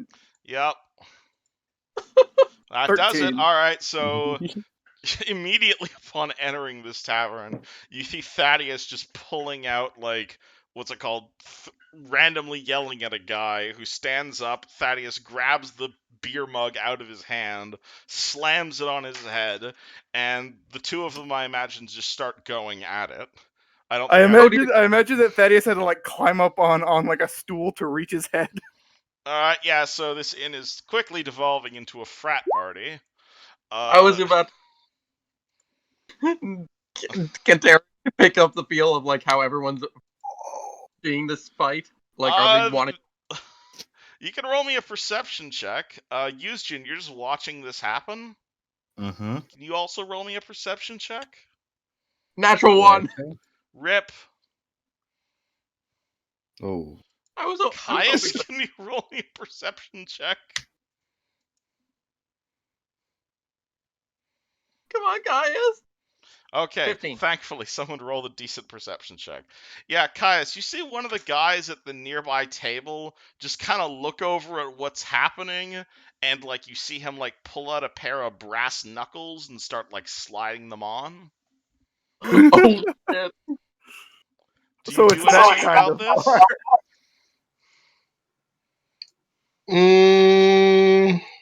I don't think a fight is a very good idea, guys, and that's coming from me. Thank you. So is that a no? I'm gonna glare at the guy that's putting the brass knuckles on and just shake my head no. He looks at you, and then you see him look at Yuzjin and just kind of start creeping up behind Yuzjin. Yeah, I am going over to try and stop the fight between our halfling and this random farmer. Like, alright, okay, so okay. Tarek, you're trying to stop a fight. Caius, what do you do as you see a man creeping up behind Yuzjin? Yuzjin, watch your back, and I'm just gonna like close the gap between me and the guy with the brass knuckles. Oh, you're trying to stay in between them? Yeah. Alright, again, you can see he's wearing, like, scale mail. It's, like, colored black. He's got this dark cloak on his back. You shit. definitely see he's not, his hand is not on his sword, but he is wearing brass knuckles. And the look on his scarred face clearly shows a bit of a hostile intent, as he's just, like, cracking his knuckles, and he just points towards Yuzjin. And he's like, "You fucker!" Wait a minute. Hold on. Yeah. Do you know each other? I killed that hobgoblin in a fair fight, and that fucking dagger, and he points to Yuzjin's dagger, is mine! Oh. Yeah, I just kind of found it. Hand that dagger over, face the wrath of the Company of the Black Banner. Have I heard So of we're that? supposed to just sit here and take your word that you left this magical item in a bush. You see, like, 4 guys nearby, like, push back their chairs from the table and rise to watch the quickly devolving fight. They also are not holding, they're also keeping their hands away from their weapons. Yeah, Do we know about the Black Banner? And if so... You can roll me a knowledge local check on that name. I will give it a shot. Come on, roll high. That's not bad, actually. Never fucking heard of this group in your life. Hey. With a 20. Oh, holy shit, 23? Yeah, never fucking heard of this group in your life. Oh shit. Oh. Must be a bunch of nobodies. So can you explain to me why it was just left there? I threw my dagger at that hobgoblin. I killed that fucker. Alright. Thaddeus, if you just continue beating the farmer, someone eventually is going to go, well, you fucking help him, and another guy jumps at you. And you start, like, smacking that guy with a stool. Yeah. Like you guys are clearly causing some sort of bar brawl here. Barbarian rage! Alrighty, we'll get to that in a second. Use Jin Caius, how do you respond to this random guy accosting you? Okay, so why did you leave it behind? Because I threw it, obviously. But that doesn't answer the question. I fucking threw it at the guy and I missed. So why don't you pick it up after you kill him? Fuck you. Yeah, I don't believe you. Alright. He gets ready to throw a punch in your face. Oh, I don't see this, do I? Probably not, no. Okay, because I was gonna do. If I saw that punch attempt, I'd probably do something, but nope. I'll wait. Two bar fights in 10 minutes. It's a new record. Oh man. Yeah, I'm still trying to pull Thaddeus off. Like, it's okay, Alright. it's okay. Caius, do you respond to being punched in the face? Well, I'm gonna try to dodge it. I don't want to. I'm saying, but are you encouraging? Are you also encouraging literally everyone in the bar to start fighting? I seriously think that we should just, take a chill pill, guys. So you're trying to calm everyone down. You're trying to not start a fight. Yeah, Stabby has probably definitely started a fight. the least charismatic person in the building is probably trying to stop. Tarek is trying to not start a fight. So I guess it all comes down to Yuzjin. Yuzjin, are you trying to stoke this fire or calm it down? I'm trying to calm it down. Alright, you three can roll me a diplomacy check. Okay. And Mr. Barbarian, you can roll me an intimidate check. Oh! Whoever wins this is what happens. Natural one on the. Oof. 13. Oof. Alright, you guys need to beat a 13. Holy shit, Caius beats it. How the hell does Caius defuse this situation? This is what happens when you guys judge a book by its cover. I would like to know how the hell Caius diffuses this situation. How do you stop the halfling from defending your honor? Well, first of all, Thaddeus, you need to get off him because we need a place to stay. I didn't mind the insult. And second, for Mr. You over here, you're really telling me that you just left this thing lying around? Well, yeah, I threw it at the fucker. Well, unfortunately, you killed it. You didn't pick up your dagger. You left it behind, so it's not yours anymore. Fuck you, it's mine. Sorry, bro. Sorry, bro. No, bro. Finders keepers. Alright, he does not seem convinced by your argument. What would you do if you found this just lying around in a bush? Take it, And then, obviously. and then someone you just met claimed that it was theirs, and they just left it there for no real reason. Take it, Would you obviously. believe them? But would you believe them and give it back? Well, yeah, 'cause it's fucking mine.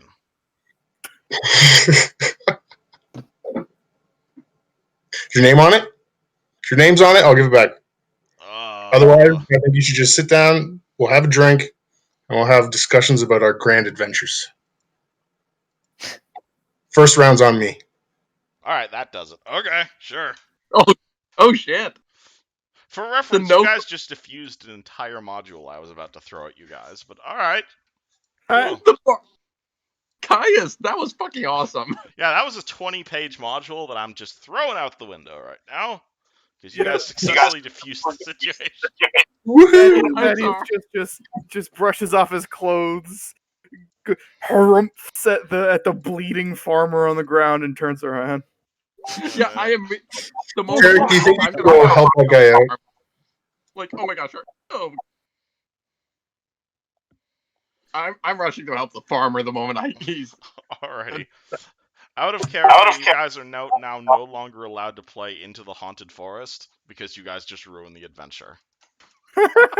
Aww. We're sorry we're too peaceful for you. Yeah, how dare you fucking Saren Ray worshippers ruin my module which starts with a bar fight? God. Maybe next Technically, player. my character worships Caden Kalian. Alright. Only Tarek's a Saren Ray worship, man. Alright, I'm well, sure there's hundreds of bars in this world. anyway, alright, whatever. So you somehow talk this guy down, and with the rather expensive expenditure of alcohol, end up being able to go to bed with no more issues. How much is that going to cost me? How much do you want it to cost you? Well, I want to at least give them enough so that they don't change their mind. So, You say just like, want them to just get smashed? yeah, let's say like 3 rounds. Oh boy, roll minus 10 gold, and they're all out cold. Oh boy. If you're just like feeding them rum after rum after rum. And nothing of value is lost. Okay, enjoy your free dagger. Yeah. Before we go, once that's all come, I've stabilized the dying possibly farmer. Yeah, he's stable, don't worry. Yeah. I'm gonna make sure to buy that guy a drink, and then I'm gonna want to talk to the scholar if anyone else wants to join, because I am very curious about that. Yeah, I'm gonna join because I still want to ask about Shayla's. Alrighty. Because it didn't sound like I'm you'd really annoyed that I didn't get to run this adventure, but alright. I'm sorry. Whoops. Hey, just find a way to put it to like weasel it in somewhere else. I can I start can't another really- bar fight if you like. No, it's I fine. can't- It was you guys were supposed to fight the company the Black Banner, and the thing was going to get destroyed, and Bright Flame was supposed to get stolen, and you guys were supposed to jump through all of these hoops until you finally get to keep the dagger. But you guys just diffuse the situation, which means which means the rest of the adventure doesn't actually make any sense. I can't believe Oh, okay, fair enough. Caius did that though. The guy I am with no. surprised. Yeah, Caius of all people. That's amazing. All right, hero point for Caius, just because I wasn't expecting that. Sick. And people said alcohol is bad. But That's the okay, second. does the party do anything before they head off to bed for the night? Like I said, we were gonna talk to the scholar about that cloth. Oh, I shit. I'll think. be What the honest. fuck I was that? getting ready to cast Scorching Ray on him. Oh, I was gonna cast hold person on someone. If started. What was the shroud do? It is a. Where is it? To do shroud of do. No, wrong thing. Hold on. Shroud You're good. of. Is it Spectral Shroud? Is that what this thing is called? I think that's what it was. The spectral shroud Yeah, is what he called Spectral it. Shroud. That's what it is. Yeah, so you ask him what it is. It's basically this very thin, very incredibly flammable magical cloth that kind of covers your faith. It doesn't interfere with your vision, and it basically allows you to see ghosts. That's absolutely fascinating. Indeed. It allows you to discern the invisible and the ethereal. It is incredibly valuable and also incredibly fragile, which is the reason it's in this wooden box here. And it even allows you to temporarily become incorporeal yourself. That's amazing. There's a reason I've got this under magical lock and key. Does that mean you can walk through walls? Yes. Yeah. That's so cool. Indeed. How much is this thing worth even? How How this many of thing them? is worth where are you guys from? Sandpoint?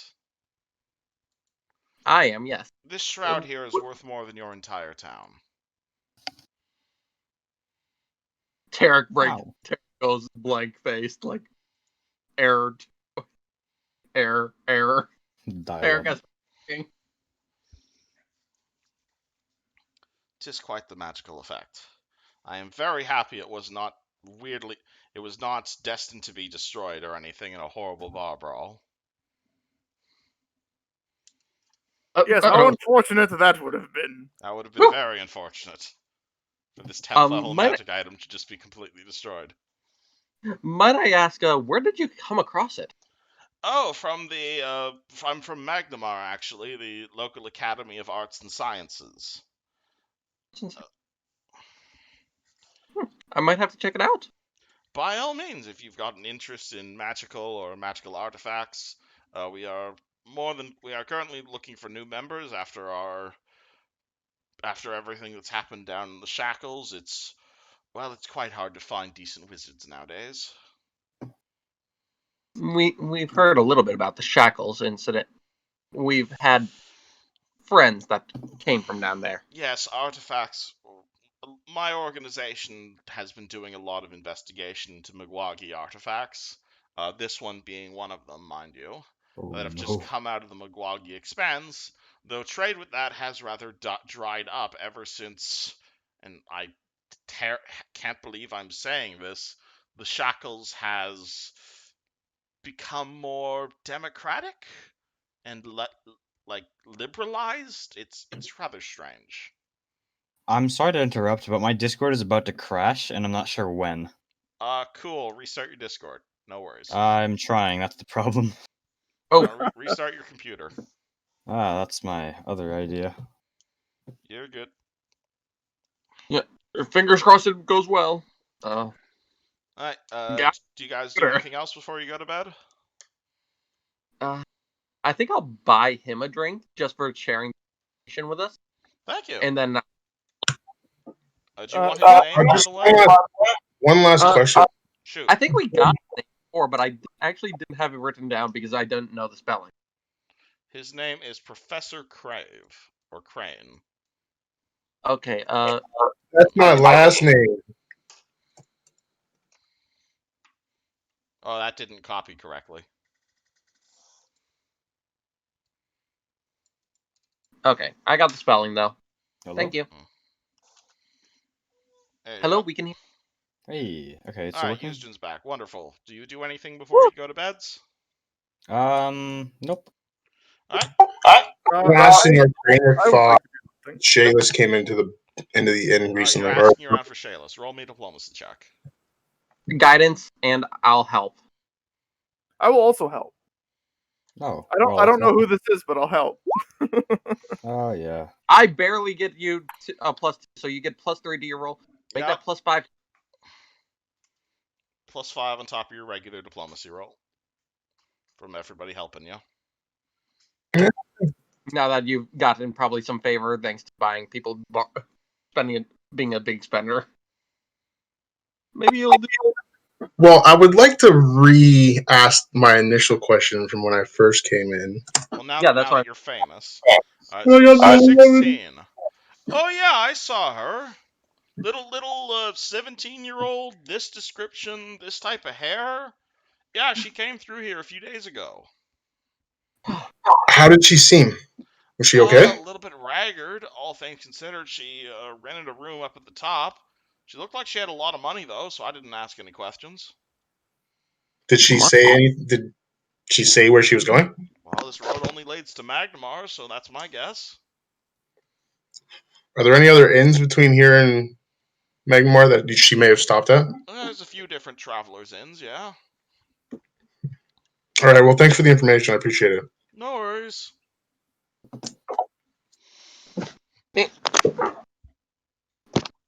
All right, and I think that's where we head to bed, right? Already go to Well, bed. there is one Sounds thing good I'd to like to me. know. Well, Thaddeus will buy the party a round of drinks for saving his life. there you go. That's all Tarek, but I will not deny it. Glug, glug, glug, glug, glug. Alright, -1 gold. Everybody is now drunks. It was just a spur of the moment panic. I just panicked. I mean, hey, I worship Caden. Not drinking would be against my religion. This is true. Yeah, that makes sense. Alright, party Sarah- goes to bed. Oh. Party wakes up. Heal level plus con modifier and hit points. Heal a point of ability damage if you have it. Heal all your non-lethal damage, and those you prepare spells can re-prepare spells. Yep, working on it now. I just put mine in the actual server this time. All right. It is still raining by the time you guys wake up. Actually, I'm going to keep the same spells I had last time, which is... Yeah, I'll type that out. Cool. I'm gonna head downstairs and because I had a light bulb in the middle of the night, I'm gonna ask Senior Crane if Shayla's had a horse or if she was on foot. The woman you were asking about last night. Yes, I did believe she did have a horse. All right, so Seemed catching in up. quite the hurry.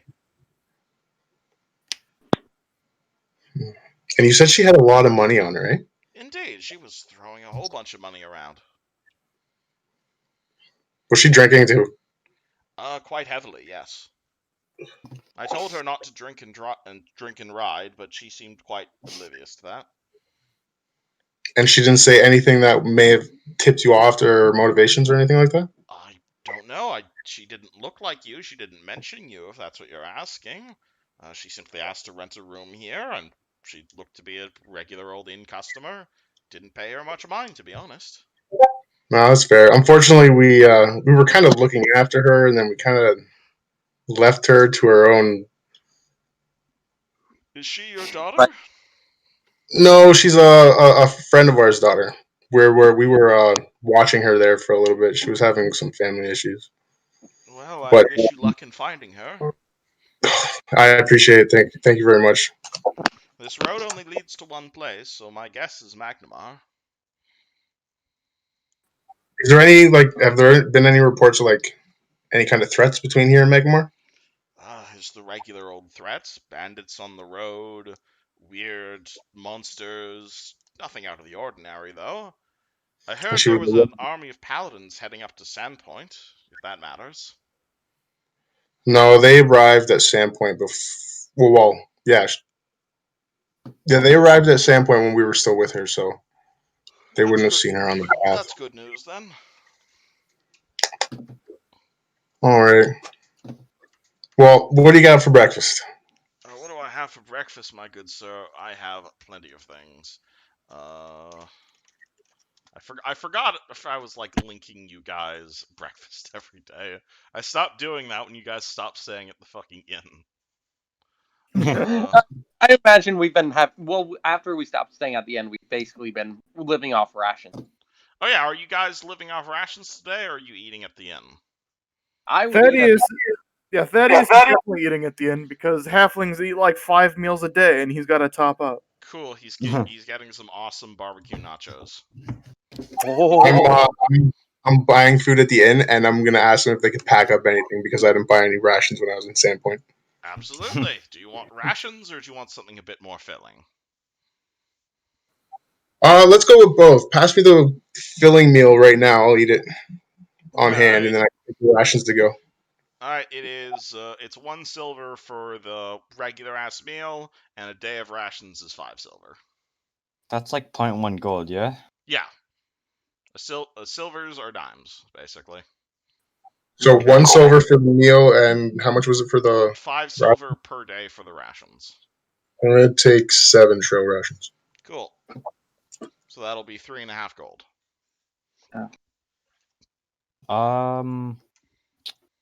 I'll just eat breakfast and that's it. Yeah, I eat breakfast because I have trail Alright, rations. if you would like to eat at the end, it's a silver for a meal, because Already nachos are awesome. And I'm assuming you guys continue on your way? Thaddeus will spend 3 silver because he's eating enough for 3 people. Oh boy, you eat a whole plate of nachos, they bring you another one, you have another whole plate of nachos. It's disgusting. How does that tiny body fit so much inside of it? A halfling's secrets, you know. Fair point. How can you expect to grow up big and strong if you don't eat plenty of food? Yeah, fair point. Then again, I kind of massive, just natural.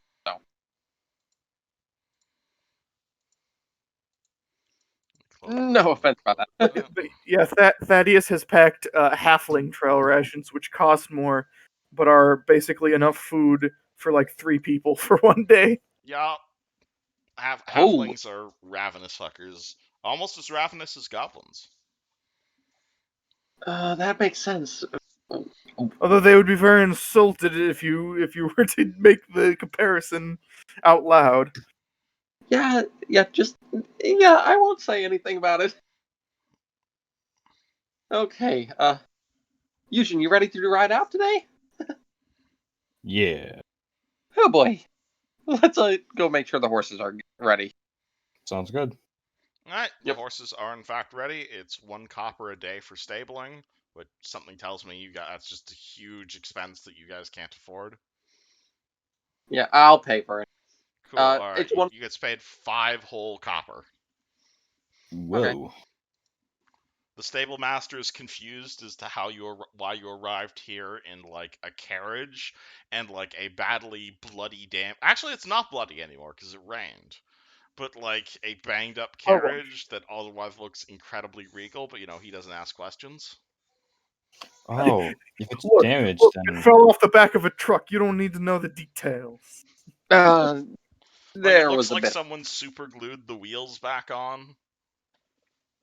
Oh, by the it way, worked. I probably because I had the same spell prepared. I imagine that before I went in, I probably did cast Make Whole.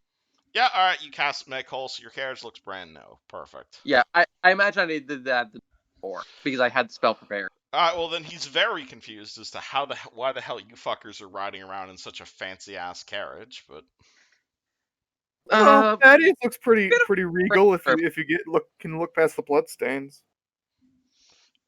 do I want It's to also- know? No, you do I not. will not ask. We're a band of It's always- adventurers. It's just road trouble. Adventurers, what's your name? We're the Sentinels. Sentinels, never heard of you. We're a bit of a newer group from up in Sand. Oh.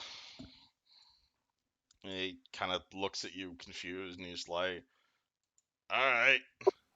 Did you hear about the goblin raid on Sandpoint? Yeah, I heard that happened like a month ago or something. Yeah, well, we're the group that stopped it. You're the group that stopped it. Yeah. Right. We're a few. The company of the Black Banner told me they killed a troll, and apparently we haven't heard of them either, so I guess keep saving people, I guess? It's all we can. Haven't heard about you this far down. I don't normally go up to Sandpoint. It's all right, sir. Do take care. All right. You as well. And the party Well, gets in their very carriage upon and you starts as going. we leave. Yep. As we ride off, I yell back, "Blessings of Saren Ray." Praise the sun. Old. Alrighty. All right. Oh God! Oh no! That is what they would say, isn't it? He Yeah, probably. Sun he goddess. holds his hands above his head in like a Y shape. It's great. Poor Sunny D on his helmet. Anyway, the party continues down their road, and I'm going to spoil this by saying nothing of interest is going to happen in the next 5 days, because y'all were supposed to be doing an adventure at this point, but you guys Then can I diffused the do- situation, and so I have nothing planned. I would like to have a conversation with the party. Then. By all means, you guys have 6 days Woo! of traveling. What do you guys So- say to each other? So at some point, Thaddeus will turn to the group and say, "So, the Sentinels, some kind of group?" Yeah, we're a group. Yeah, we kind of just came together. Me and Tarek are the only originals, though. I see. Yeah. I see. Well, no, You saying Vasriel. sitting next to Vasriel. I was Oh, gonna Vaz say- is here? I didn't know that, my bad. Yeah, Vasriel's asleep. He's been like very quiet asleep, sleeping in the car every day. There you go. That's the explanation. Oh, okay. Yeah, the guy that's been sleeping in the cart. My bad, forgot about him. He's been very quiet. Yes. So I'm But you- curious. Could you tell me something of your adventures so far? We go do things and we help people. More or less. Well, Tarek, Very good. Tarek, Vazriel, and I met at the Sandpoint Festival. Well, yeah. That's when, there was a random goblin attack, and since then we've just been investigating. We managed to actually find out what the cause was, as well as find a way to make peace with the goblin. Really? Or Peace attempt. with Goblin? How bizarre. Trust me, I was on that page too, bro. It's a little stiff still, but I am hoping to try and, with help of everyone else, find a way to make a decent amount of peace between people and goblins. I've never heard of a peaceful goblin before. It's quite extraordinary. Well, we did have this one friend, God rest her soul. Her name was Nephthys. She had a way with the goblins. Oh my gosh, yes, she collected the little fella. Where did those guys ever go, anyway? Oh gods, where are they? That's I a don't good know. question. That's a real good question. There's someone running around Sandpoint last Yup. night, like Rygar. Yup. Shit. Oh gods, Rygar probably ran off with them all after he got drunk. But yeah, basically, to give you the cliff notes, we met at the festival. I fell off a balance beam a few times, which was quite embarrassing. Nephthys and I drank a couple things of grog, which led to some interesting stories. I'm pretty sure I turned every dwarf within a 10-kilometer radius of Sandpoint into yellow Oompa Loompas. Dear God. If you get that reference. We were visited by Succubus, who wanted to sleep with one of our other characters. I think it was Balder, right? Yep, Balder. She's a town guard right now. She went back to that job after the succubus incident. Vazriel over here punched it in the dick. Oh wow. You guys got off light. One of my characters, from one of Ace's previous campaigns, was killed by a succubus. Oh no! It almost happened to Balder. Oh yeah. There's trust me, we put a lot of work into not dying. I think we summoned the sun god or something like that. We spoke to summoned the sun god. Not quite. Close. We had made a deal with a local practitioner of magic. Sorry, tongue tied. Oh, hard to speak with my tusk today. A little, it seems. We had made a deal, and she gave us a use of a spell, which I volunteered vessel to cast through. And we spoke with this Holy Sun Lord Thalkos, or at least I did, and were able to get help of an Eladrin named what was her name? I'm Lisvarna. That's it. An Eladrin named Lisvarna, and we learned the true name of Succubus, which allowed us to slay it. It was a very interesting day. Extraordinary. And it hasn't calmed down since we met Yushin over here. You seem to have some interesting adventures, that's for sure. Yeah. Sandpoint has, despite being a small town, has had its fair share of adventure-worthy stories. I've never been. Perhaps I should visit it. I think you'll like it if you come by. Certainly sounds like a nice change of pace from the stuffy old Magnamar. Well, I think we're going to find out in a little bit what you mean by that, because I think we're almost there. Indeed. Oh joy, back to the city again. Alright, let me get you a map. I don't seem to like the city that much. It's just so boring. City life is so soft and samey. Every day it's the same nonsense. I'd much rather be out adventuring. And That sounds like my hometown. And as he says that, you guys find yourself approaching Magnamar as you see this gigantic, huge, ancient wall, or like this old, what looks to be thousands of year old bridge that just shoots out over the front of Magnemar and out into the harbor. Here's another picture I can throw in your direction. You see, like, the city itself looks tiny next to these massive ruins that just seem to like you can see part of the city appears to be like as you guys are approaching it, the wall itself looks to be like several times larger than the highest city. And right across from the wall, you see this huge bridge that just leads out into the bay. Hold on, let me see if I can link you guys this picture. Fuck you, Pinterest. It's really hard. I'm trying to open image. That's what I said I do when not I saw like this picture. Pinterest. That is Because definitely Google the is eye. linking me to Pinterest, which is linking me to Google Images. So I I can't have actually find the original picture I'm looking for. Pinterest is irritating. Alright. it's not great. It is not quite the Eye of Sauron, but it is quite a large building, yes. That You is can definitely see like the biggest part of this room, or the not biggest part of this room.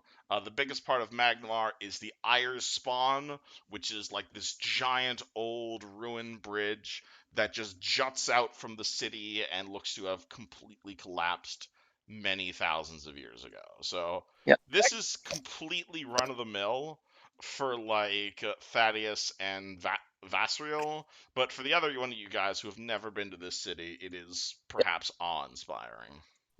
Tarek Actually, probably has do I know what those ruins used to be? You can roll me a history check. I'll help. I am I curious. will do the I will same. give you a massive bonus because you're from this city. Okay. You know, minus the open sky, this place kind of reminds me of where I came from. Big and unnecessary. 17. These are in fact, what's it called? The Spawn, the city itself is defined by two colossal landmarks which both predate modern civilization by thousands of years. The Spawn is an ancient Thessalonian ruin, the easternmost edge of a giant bridge which has now crumbled into the sea. This enormous relic stretched from Magmar's other most noticeable feature, this giant 300-foot tall cliff which cuts the city in two, known as the Sea Cleft, which is this like 300-foot tall limestone ridge, which you might be able to see on the map, that just slices the city in half. Cool. So you guys are approaching this place, you see a whole bunch of districts, and you roll through the front gate, which actually has quite a few guards. You will see maybe 4 or 5 guards. All of them are outfitted in probably a bit more than you're used to, being from Sandpoint. Like, you see guards there, they're wielding fancy-ass long swords. Quite a few of them are equipped with muskets and breastplates. It appears that the people here actually have quite a sizable budget. Muskets. And you guys roll into... well, actually, as you guys roll into Magnemar, there is immediately a 3-way junction leading. One sign says it leads to the Alabaster District. Straight ahead leads to the Capital District. And to the right, it leads to something called Nano's District. Hmm. This is amazing. Where do you I've never guys actually head? city. What should we do first? We have a lot to do. For research, we have to do the test. Well, what are you looking for? Oh, We should probably find a place to stay first. that That's probably. not yes. a bad idea. Yeah, and somewhere to put the carriage. Do you know where we could? Yeah. Please, why don't you stay at my family home as repayment for saving my life? We have plenty of room in the mansion. Oh, that's generous of you. Least I can do.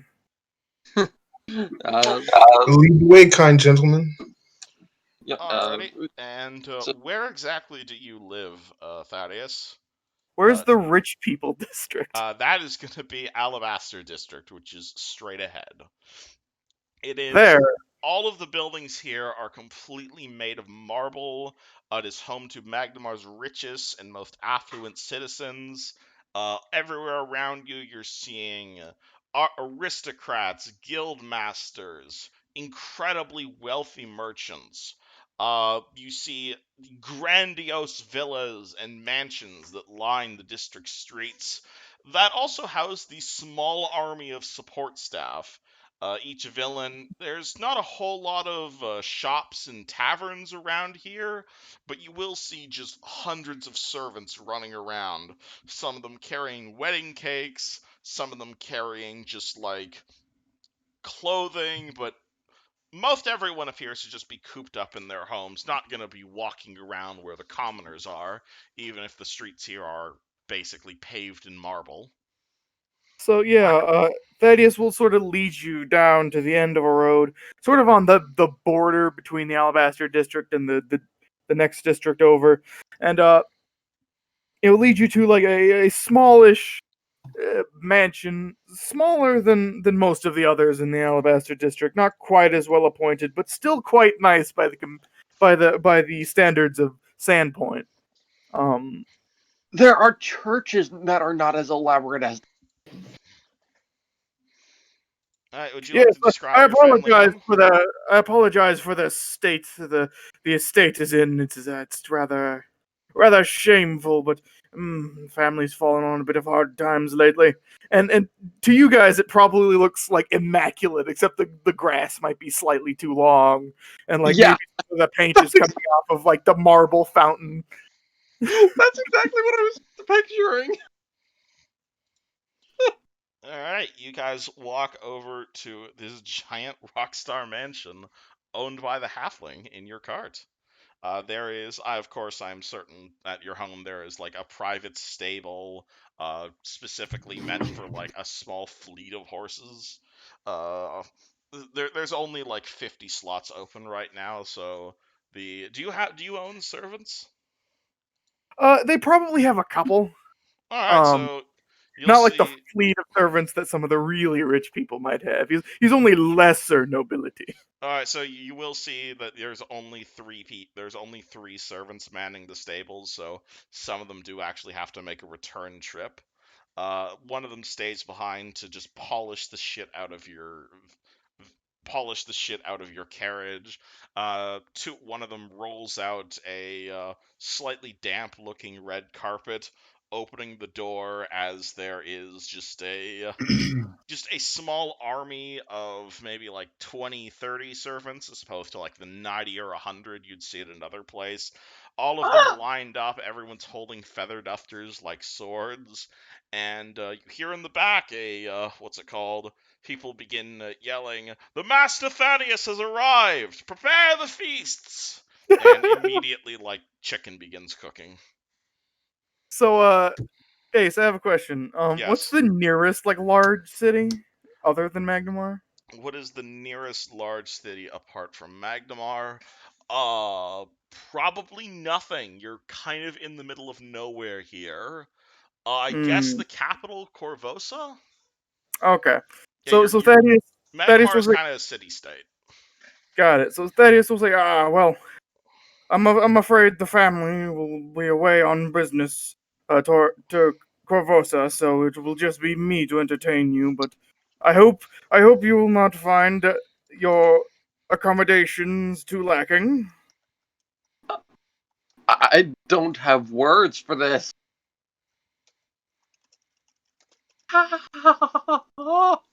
And Tarek goes error point. He stops working again.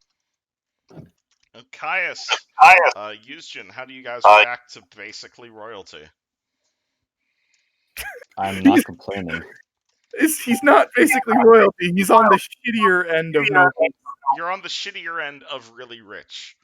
Yes. So basically, like, he's not Jeff. You're not really rich. You're just rich. Like, just rich. That's it. He's only a millionaire, guys. Yes, he's only a millionaire. Yeah, Nouveau be a gold digger. He's nouveau riche.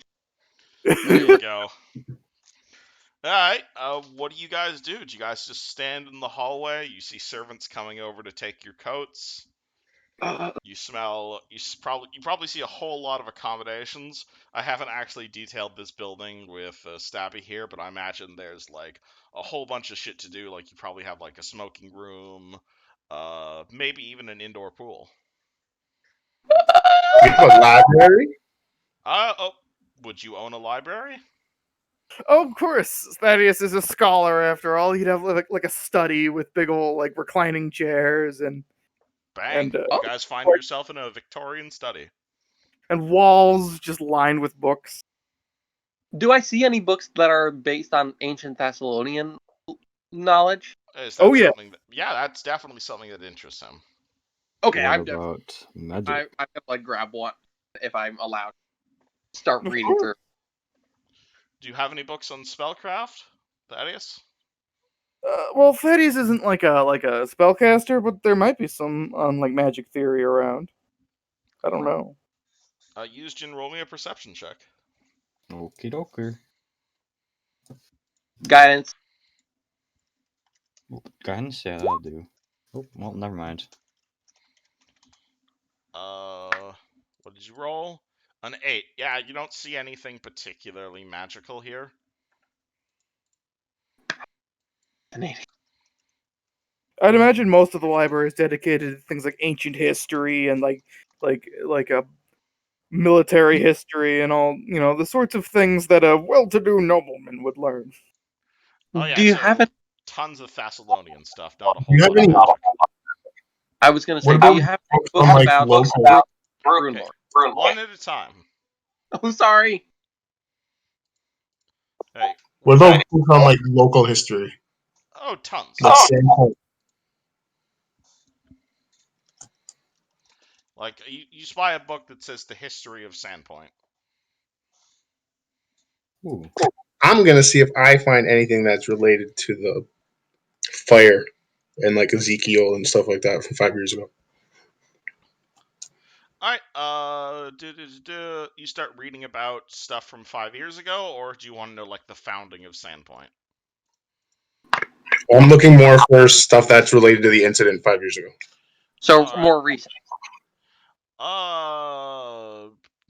You will find a few details of what has happened recently. Nothing that you guys don't already know. You'll find a whole bunch of newspaper clippings of something that happened 5 years ago called the Late Unpleasantness, where over the course of a few years there was a string of murders by a ruthless killer known as the Chopper, a great fire which destroyed the iconic cathedral and many of the surrounding buildings. The newspaper clippings let you know that a grand cathedral is currently being built, and last they checked, the people of Sandpoint are finally optimistic and trying to look to forget everything that happened 5 years ago. So everything before the Swallowtail more is the most recent. Yeah, news doesn't travel quite as fast as you guys. Okay. Is while I'm looking at any of the books on ancient history, I'm gonna pull out the Sihedrian medallion. Look and see if I can see that symbol, the star, on any of the books, and if I can, try and find research on Rune or Rune Wells. When he pulls that Just- symbol out, do I recognize it? Instantly. You will immediately see this symbol actually has a name. It is called the where is it? Sihedrian Rune is what it's called. Let me remember what it was called. Runelord. Where on this image, it is called Sihedrion. I'm looking for. It's the symbol for the server. Yeah, I'm trying. Yeah, I know it's the symbol for the server. I'm trying to remember what it's I was called. letting you know. Sihedrian Rune. Oh.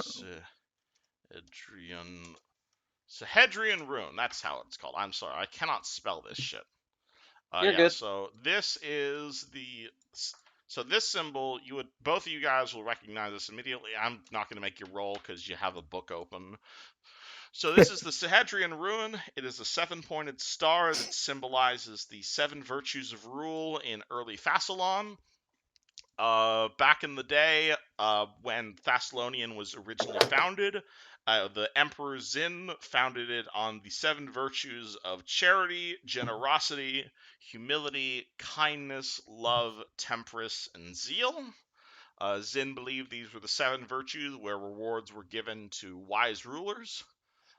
These 7 virtues eventually became corrupted under their successors, known as the Runelords, and were transformed into the 7 vices of greed, lust, pride, gluttony, envy, wrath, and sloth. Both the virtues and the sins are represented on the rune. This rune is found on many Thessalonian ruins and objects, such as pretty much anything related to Thassalon has this on it. You'll also know this is also the holy symbol of a deity named Lysardia, who is the goddess of runes, fate, and reward. She was the major deity back in Thessalonians' time. However, she died when Starfall happened and blew up the empire. Ah. Would Thaddeus Tarek will sort know of if she played? Sorry. Sorry. Thaddeus will sort of gasp and say, "Where did you get that?"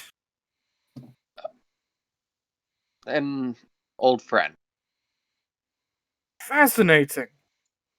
A quick question out of character. Would Tarek know, like, about after hearing about that goddess, would he know of, like, a goddess that replaced or god? Is there a new god of runes? She taught the philosophy of the 7 virtues of rule that promised rewards if her teachings were followed. These were eventually perverted into the 7 mortal sins. Yeah. However, Lysarda eventually embraced the evil sin magic and became an evil deity. She outlawed the working of fate.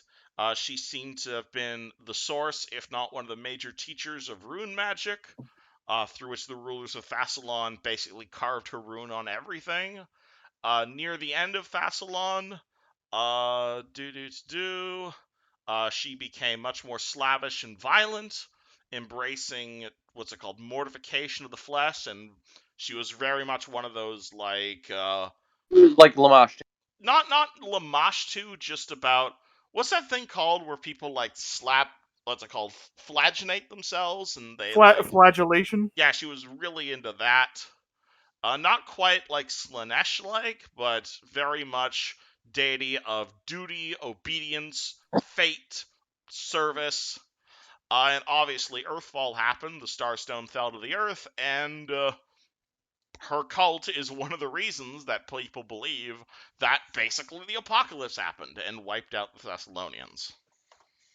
So Thessalonian is like some sort of like Atlantis kind of thing? Yes, that's exactly what happened. The reason this city is coastal right now is because Starfall happened and wiped out half a continent.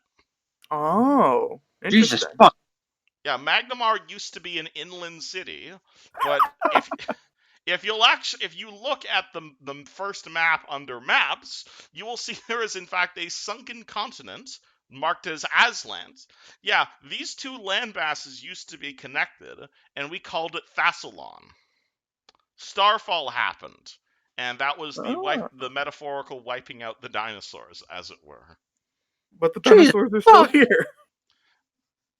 But yeah, the Starfall blew up Aslant, blew up Thassalon, and catching the Starstone is what turned what was his name, your buddy Cendric, into a deity, and he was known as the last of the first humans. Oh, right, because he was like a reincarnation of that guy. He was a reincarnation of that guy, and that's how it connects, and that's why the Starstone will turn you into a deity, because he brought it to Absalom. Oh, interesting. Yes, this setting actually has backstory. Who would have guessed? Terrifying, but fascinating. But again, I would assume my character would be all into this kind of thing. Oh, absolutely. Yeah, I imagine your character is the one explaining. Yeah, that makes sense. People who study Fassilon are kind of like people who study the dinosaur bones in real life, where it's like, it's a thing, people study it, it's kind of weird to be an adult and obsessed with it, but there's definitely nerds who spend millions of dollars on this. And it doesn't help the fact that Varsnia is basically covered in Thessalonian ruins. Oh. There's a reason I asked someone to help me teach the language, learn the language. Well, Thaddeus speaks Thessalonian. I can read and write it. I can't speak. Cool. But I mean, if you're I'm always willing to learn an interpretation of it in the modern tongue. Yeah, Thaddeus Maybe would be glad to teach you how to speak it. Yeah. Well, I'll happily take that offer. A guy who is marked in Discord as huge nerd, would you like to comment on all of the nerd stuff happening?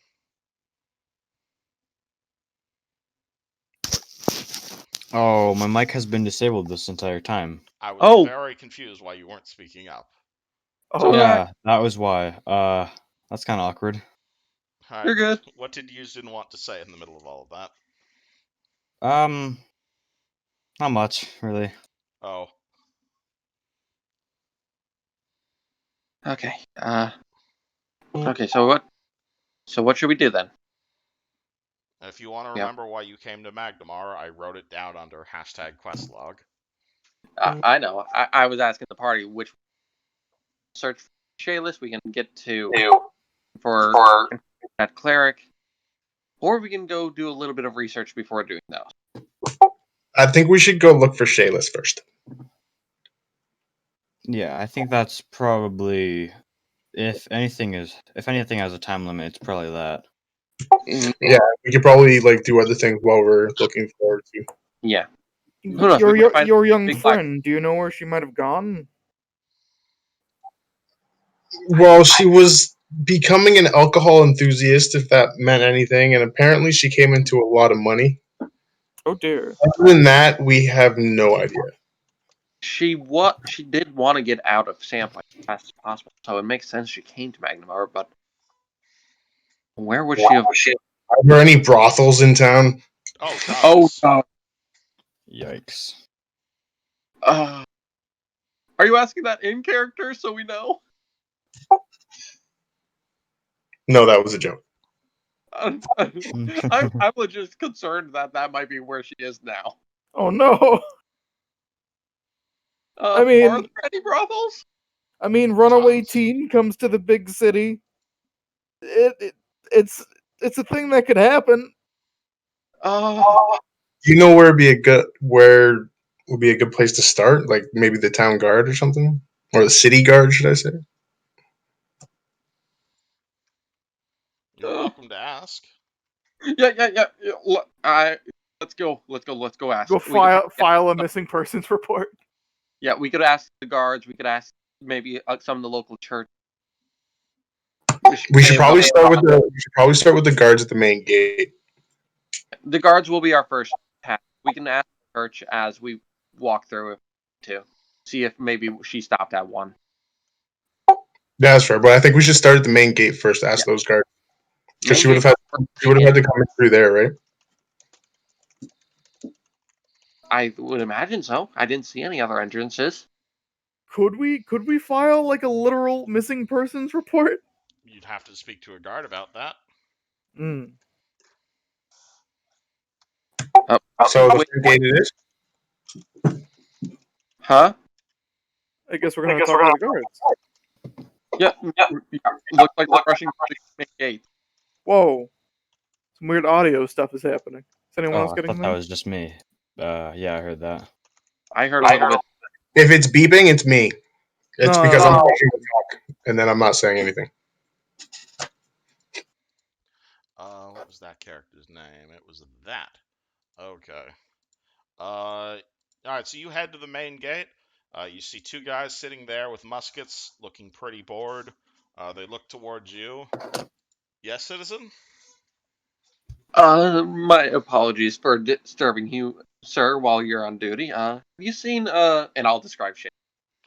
That lady. Yeah, she came through here a few hours ago. Or not a few hours ago, a few days ago. Do you happen to know where she may have gone? I didn't follow her, but I saw her heading towards the Alabaster District. Alabaster. That's the district, right? Did she say? Did she ask you any questions or say where she was going? No at all, no. I thought she was one of the servant girls for one of the manors. Hmm. Yeah, let's say that. Thank you for the assistance, sir. Oh boy, we need to go find her. Alright, good day, citizen. I remember the first time I ran away from home. Oh boy, what was that like? Well, I almost got eaten by goblins. Perhaps we should find her.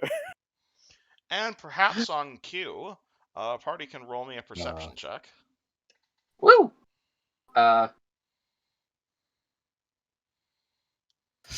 That ain't me. 13. Kai's Really? not one. Tarek, you feel yourself getting hit in the face. Holy shit, Thaddeus! Oh, Thaddeus, alright. I am getting great rolls today. Alright. First Nice save, bro. Is that first? Actually, Hold on. Hold on 1 second. Let me grab something real quick. I love that we got a nat 1 and a nat 20. Alright. The fuck did you name that guy? I forget. What was the name of that? Oh, right, it was that. I forgot you guys gave it a stupid name. What? Alright. So, Thaddeus, you are going to see what looks to be a very, very confusing sight. Because I forgot that this character was gigantic. You will see standing in one of the nearby alleyways, kind of huddled over, as if not to like a drowse expression. You are going to see an ogre dressed in like a French maid outfit, pulling like a very small rock in its hands, throwing it towards Tarek. He Tarek appears gets to crushed not by be trying to attack him, more to get Tarek his gets attention. crushed by said rock still. I forgot you gave this thing a ridiculous race.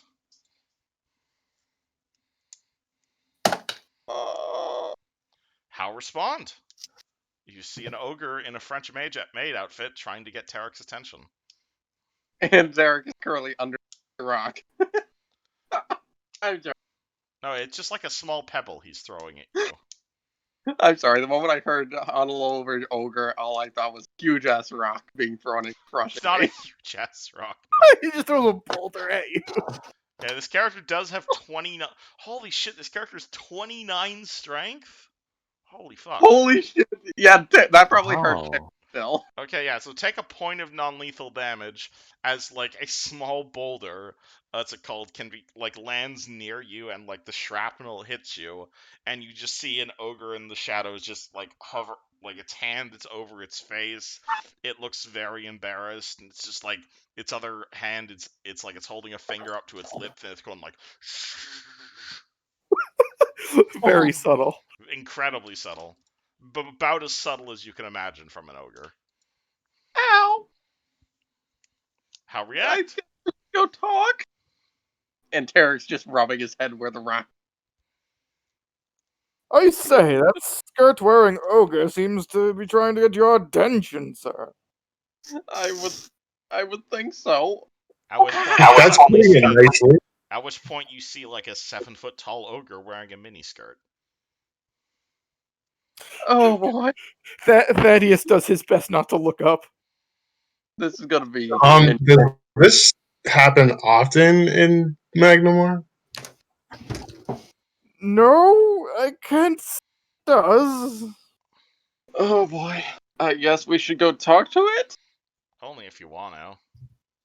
Yeah, I guess I'll go over since it hit me in the head with a rock. Me sorry. It's all right. Might I ask why you were throwing a rock at me? I see you. You cleric of Big Shiny. Right? Oh, And I'll reach up to my hole, which is around my. Yes. The ogre will in fact point at its left breast pocket, where you will see, hilariously, the holy symbol of Sarenrae. Oh wow. I am Paladin. Big, strong Paladin. Sarenrae. I never would have guessed. I am undercover. And why would you just tell us that? Because you also undercover. Because you are of Sarenrae. No, he wouldn't know Sarenrae. Because you are of Big Sun. How am I undercover? Well, duh. Because Big Sun has to be undercover here. Shh. Investigation. Must be sneaky. Oh shit. Are you working with Ruthgar? No. Me work for uh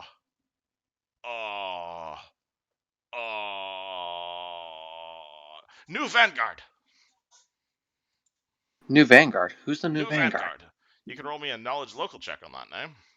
I do not have knowledge local. You have no fucking idea. That's why I'm asking. Oh, we are paladins. We stop corruption. See. Well, that's good. And you help New Vanguard. I mean, I could try. I'm only new to. Yeah, I don't know much about this. You looking for little girl? Yes.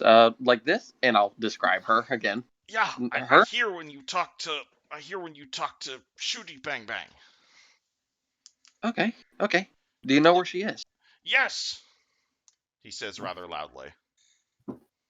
I'm gonna coax to the party to get over here. If they aren't already right. Caius, Euston, do you guys respond to this ogre who is claiming to be a paladin? Or maybe might be insane? Wait, so you said it had to be undercover because Big Shiny or like Sarenrae? I am agent of Big Shiny. So why do you have to go undercover? Because sneaking. Because devils. Devil.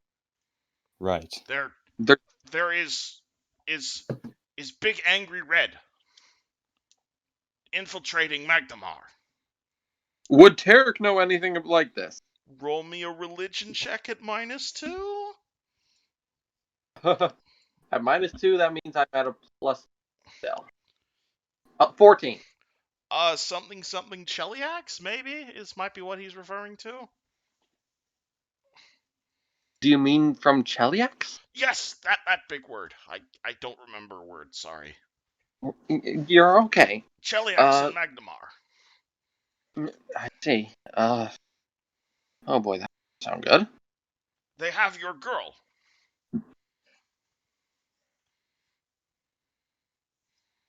Take us where we need to go. I can't. You can't take us anywhere. Can you tell us more about who these people are? They're counselor, major counselor in what his name? Counselor in 3. He kind of points to that way, and he's like ABCDEFGHIJKLMNOP QRS S in House S. So, House Counselor S. Okay. who live in House S. He is working for Cheliax.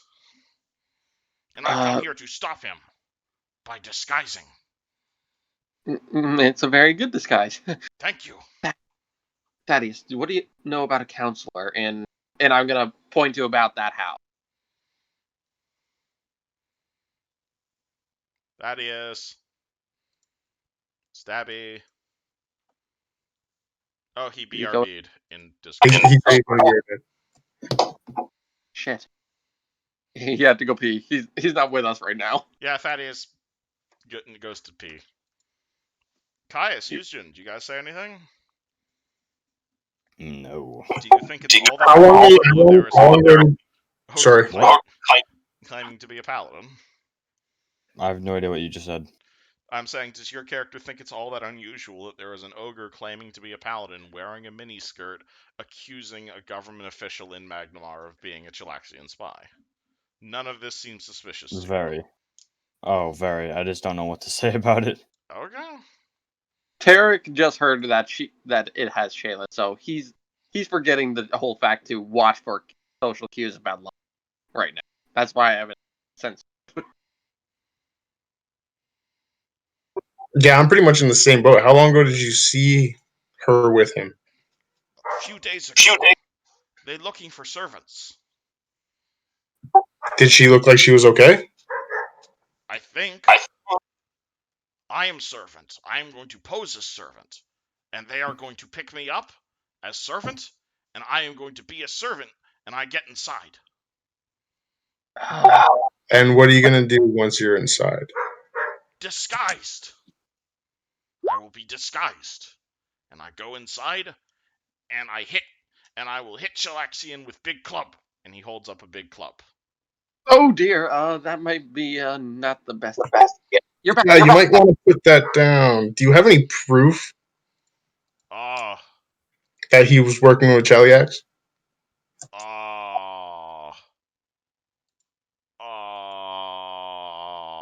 Oh shit, I have a knowledge nobility! You have knowledge nobility. Alright, roll knowledge nobility. I forgot I put a rank into that. Oh boy, alright. Would I know anything about that councilman? Right, 16. You know that the councilman, who has a name, his name is Councilman Araban Azaki. Hold on, let me write this down for you. Okay.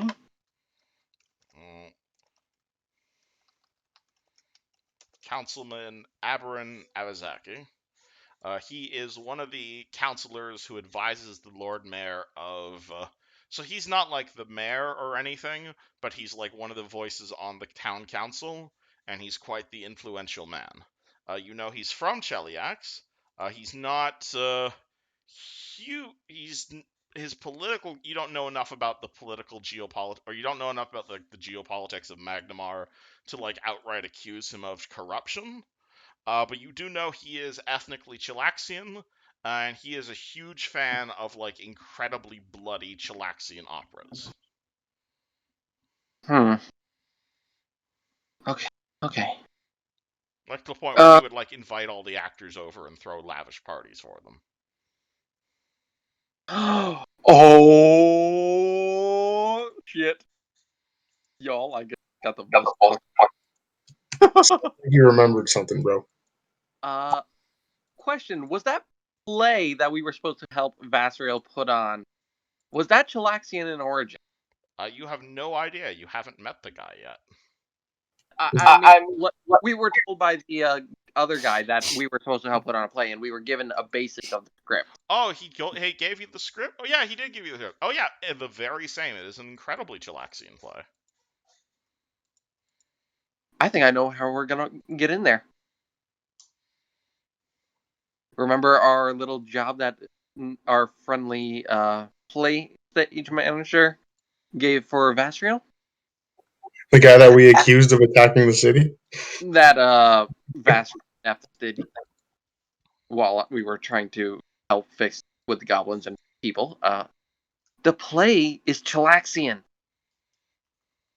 We could, if we pose as actors, we could, or as cast, we could possibly get in there without that. Well, we don't really have to pose as actors, considering he asked us to be in it, right? We were asked to aid. You were asked to find actors. We could possibly act as part of the cast or act as part of the stage. I think we should try to do it ourselves. That'd be interesting. That's out of character, by the way. Yeah, in character, that's going to be crazy because two of us have no charisma. Well, that means you should obviously do it. Why does Vasriel not have to be here when I'm introducing his backstory? God damn it. I'm sorry. It's not your fault, it's Vasriel's. It's his internet, it's not his. Yup. I'm definitely going to be looking for a number 6 after this, though. we could if we go through that play, we could be invited in, and we could find Shayla that way. So, well, if he's a counselor, I don't see what the issue would be with us just going to him and saying that we were looking for Shayla's.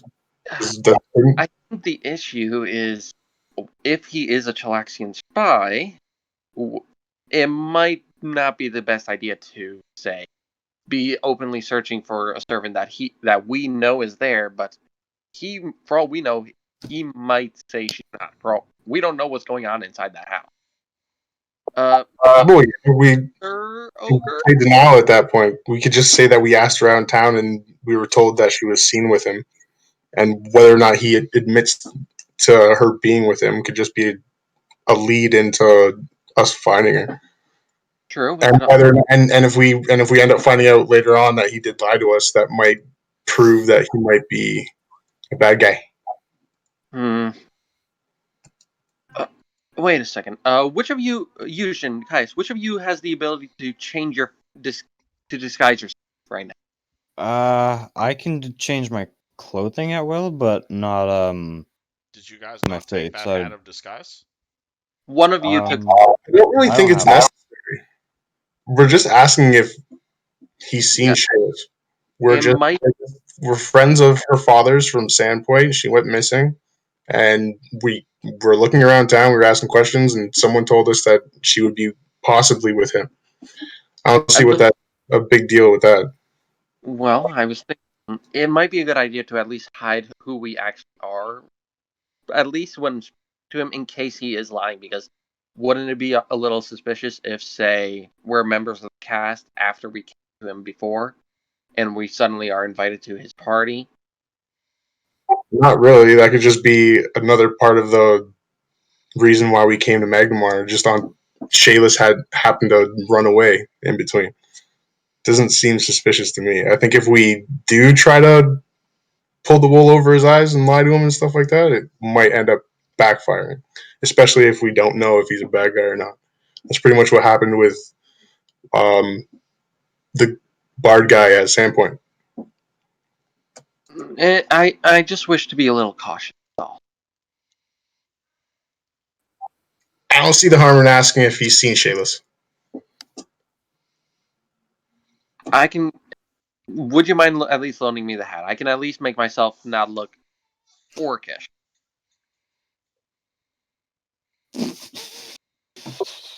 I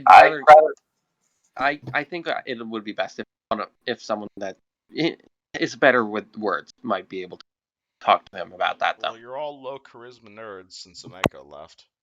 But I also have the high diplomacy, I think. My charisma is +1, so it's not like bad. What's your diplomacy though? 3. 7. Ooh. I also have a diplomacy of 7. Oh shit! That's you helpful. might be. That hell, but still, I'd rather. You've seen how people react. I don't think he'd be as trusting if I look like him. I'll give you back the hat. We are in a bigger city than Sandpoint. I'm pretty sure people here might be a little bit more understanding with a half orc.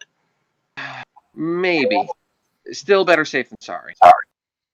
As a local, would I know how common half orcs are around here? You can that wouldn't even be a check there for how common our half orcs in Magnum are. Not hugely common. Like the city is maybe 16,000 people, so half orcs maybe like 100 or so in the whole city. But not hugely common. Is there like significant prejudice? No more than any other city. What about compared to Sandpoint? Is it better or worse, or about the same? Let's put it this way. Demographically, there's 13,000 humans, and the next biggest race is halflings at 800. Yeah, definitely not a good idea for Tarek to be looking orcish if he goes to a nobleman's house right away. Ugh. Like once I went. Speaking of which, Thaddeus, have you since you live in the same district as the guy, do you know Councillor Abarian Arvagnaxi. You might have known this guy. You can roll me nobility. I do have nobility. I put a point in that. Roll it. Woo! He lives in House S. What he's saying is I'm saying that the ogre can't count, but he lives down the street from you. 18. Yeah, you know this guy.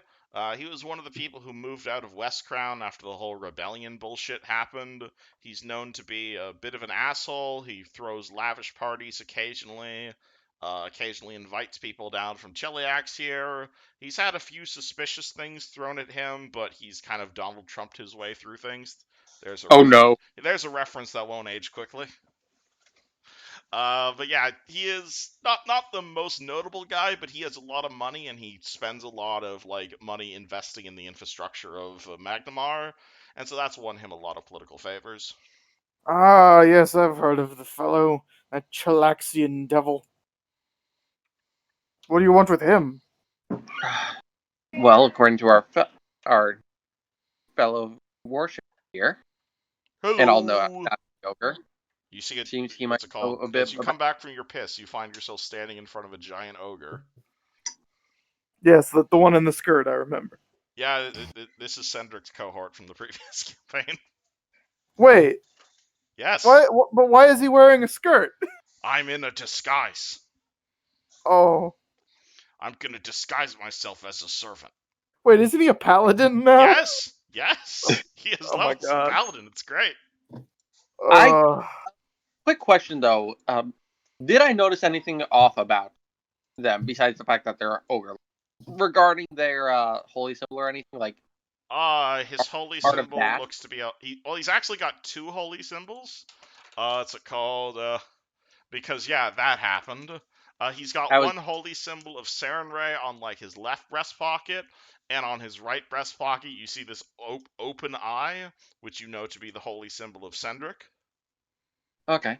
I was more wondering backstory. Do they relate to that? No. This is completely unrelated campaign. I know. I was like. And yes, you're welcome to sense motive on this ogre if you'd like. I'll that. 14. He's pretty dumb. It is a 7.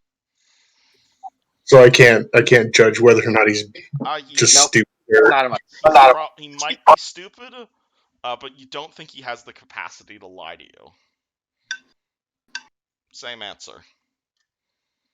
I was. Shayla's there, then. You're fairly certain he wouldn't get your attention specifically to lie to you. That is fair. Well, I think we go talk to the counselor. Because we need to find Shayla's. Would you at least let me wear the hat while we go over? Because half work, not half work. Yeah, if it makes you feel more comfortable, then of course, bro. I'm not gonna make you do something that you don't want to do. Then again, you're a drow. Do you want to hide? At least use it to change yourself a little bit before we talk. I am proud of my skin. I just thought I'd ask because the inn we were at definitely had a negative. I just thought I'd ask. Yeah, well, I've been on the surface long enough to know that most people up here judge books by their cover, regardless of what they look like. So, if it's just for my skin, I can get past that. What was that? Until you get more famous. Until then. Mm-hmm. I want to put a statue in the middle of Magnamar. Well, if you got $5,000, that can happen. Just all right. If you give over the hat, Tarek will put it on it.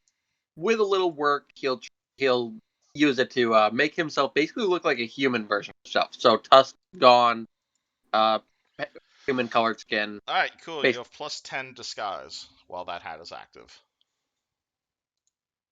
This is a little disconcerting. Now, you guys can still recognize him as him. Oh no, if you're only doing minor details, it's also another plus 5, so plus 15 to your disguise right now. We could also get Thaddeus to talk to him, since they're kind of like neighbors. True, but I'd rather not disturb while we're there. And then after we talk to him, we can go see about this play.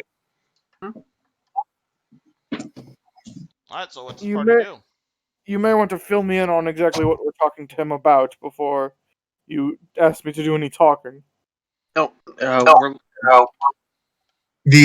guards at the front told us that Bayless was heading towards the Alabaster district, and then Buddy over here decided to get our attention. He told us that the counselor had taken her to a house in your district. So we figured that'd be our best lead. Well, that can't be good. Those Chilaxians are all about that slavery nonsense, you know. Servitude is seemingly common here, so I imagine that he's disguising slavery as servant. Well, we generally pay our servants here, sir. That may be true, but slavery is hilariously enough legal in this city, though it's not common. Gross. Exactly. It like he's probably disguising slavery as just servant, like hiding the fact that he's paying. You're just trying to put sugar on it. I wouldn't be surprised. And the road that she was going down last time we saw her in Sandpoint, I wouldn't doubt that she would get herself in a situation like that.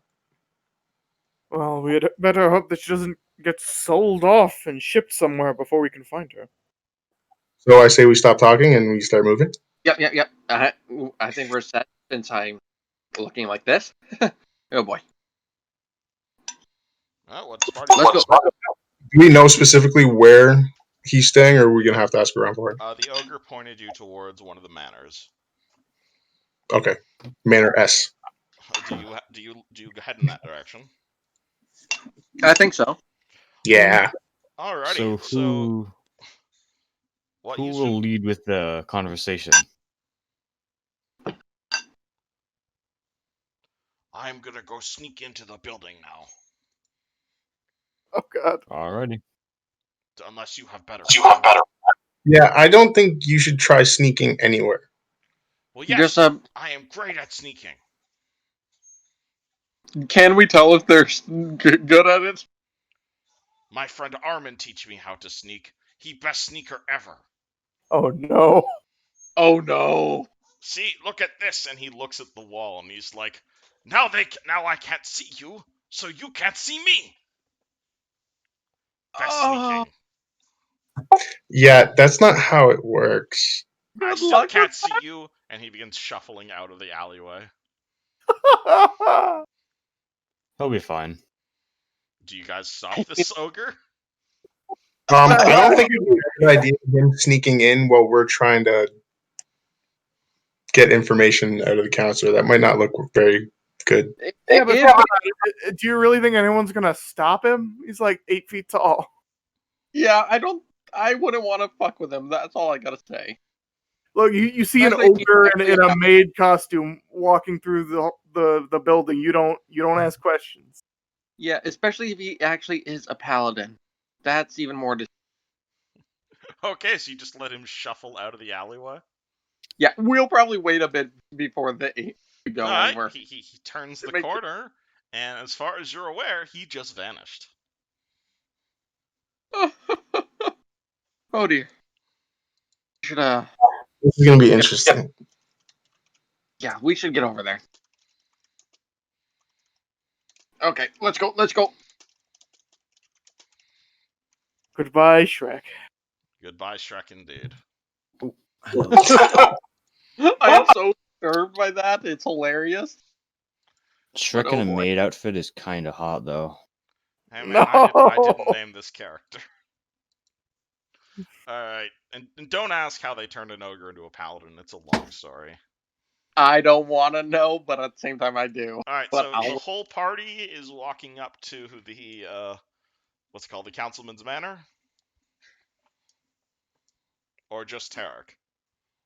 I think we all were, but Tarek was just in disguise because... Okay, so everybody's going, just Tarek is disguised. Cool.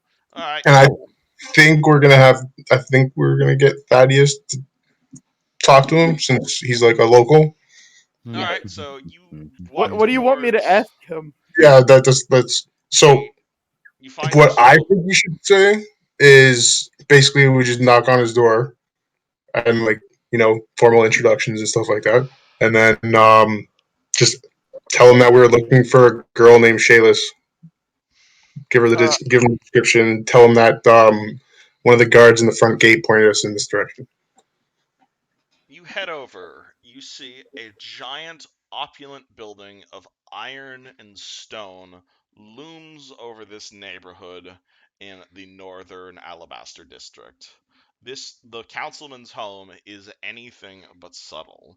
This is no mere house. This is a bloated, almost castle of black and black.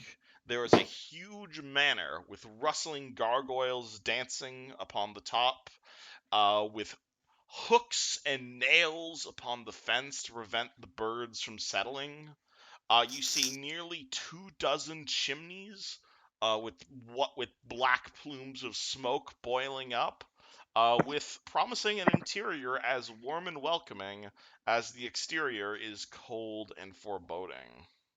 Ugh, Chalaxians. So tacky. There are, in fact, 4 guards currently standing in front of the gate leading into the place. There is a large canvas-topped walkway that extends from the mayor's front gate to from the front gate to the front doors. Though obviously it is currently soaking wet because because it rained yesterday and no one has come out to dry it. You see some guards there. They are wearing spiked breastplates. Oh They my are god. armed with great axes and muskets. Yes, hello, we are evil. I don't know what you're talking about. This is normal councilman. No hidden secrets. Is there a giant cloud in the shape of a skull over his house by any chance? Yeah, probably. That seems like the sort of thing he'd like. Quick question as well. Is there like a does any of this stuff have any like religious meaning to Tarek or anything?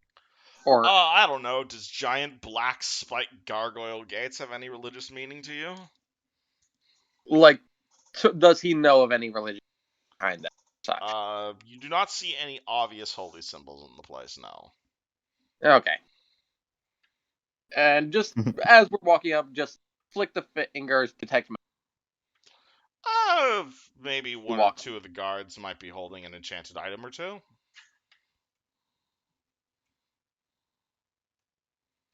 This guy's spending a lot on security. I think that ogre may have had a good idea. Sneaking in. Exactly why I suggested. Exactly why I'm not showing off that what I am. That way we aren't exposed when we get into the party. Because if we have to go through a party via the play, this will be our chance. Alright, you see a bunch of guards looking at you, frowning. I still think it's best that we ask. At least this way we can get an idea. It doesn't really mean that we're going to do anything bad against him. Yeah, we can ask. What do you do? So Thaddeus, do you know what you're going to say? More or less. I'll help you out as I need. I would do it, but I don't have that much luck, and I got very lucky not too long ago. Like that, I'll help. Since you're the one helping us out. All right. Okay. All right, and I'm gonna pat your shoulder and give you guidance as I say that before we as well. Okay, so yeah, Thaddeus will sort of walk up to the guards and say, "Good day, sirs. Is the councilman in?" He is, yes. Do you have an appointment? No. Then please be on your way, sir. How do I make an appointment? If you have to ask that question, then you can't. I don't think we really have time for an appointment, to be honest. I was gonna. Can I tell if Thaddeus is? Sorry, what? I was asking if I could tell you're panicking, Thaddeus. Well, Thaddeus looks puzzled. He's sort of got his hand on his chin, thinking. Okay. You can like bum rush the guards if you want to turn this into a combat encounter. Just break into his house. I mean, that'd be one way to do it. I mean, I think okay. I'm gonna approach and putting a hand on Thaddeus. Thaddeus. The whole point of sneaking in as a play, though. Yeah, like I'm gonna put a hand on Thaddeus's shoulder and be like, as I. My apologies. My friend here, we're trying to speak with the master of the manor for a matter that is a bit of urgent. But please make an appointment. Repeat? Then please make an appointment. It's understandable that an appointment is necessary, but this is simply a question. If perhaps one of you could bring him to the doors, you need not leave him unattended. The councilman does not accept walk-ups. Would you be able to answer a question? Depending on the question. We're here for multiple reasons, but the most pressing one. A friend of ours from a town we come from in Sandpoint kind of ran away from home, and we've been told that she came to Magnamar. When we asked the guards at the front, we were told that she may have been with the Chancellor. Did you see a young teenage girl come by? The Counselor once again denies all rumors of any sort of pedophilic sexual allegations. Whoa! What? Man. Please see his written statement on the matter. Is it like pinned to the door? No, that's not what we Yes, meant. yes, there is a statement pinned to the door about basically the councilman doing the Bill Clinton thing. Oh my fucking god! I just choked on the food I was eating. Oh my god. The councilor denies all sexual allegations and will not answer any further questions on the matter. We just wanted to know where she was. That's like all we need. The councilman denies all questions on the matter and has no further comment. Well, I suppose that's all we can do. And I think we got a little information we can work with from this point forward. You mean the fact that he's a pedo, or? Oh boy, this is gonna be interesting. That Ogre knows what he was talking about. They do some weird shit. Rich people are rich people, man. That's especially when they worship Satan. That also has something to do with it. Oh dear. Okay. So it looks like if we want any information, we're definitely gonna have to try and get in through that play. Because I don't think it's a good idea to run broad daylight. I only have so much.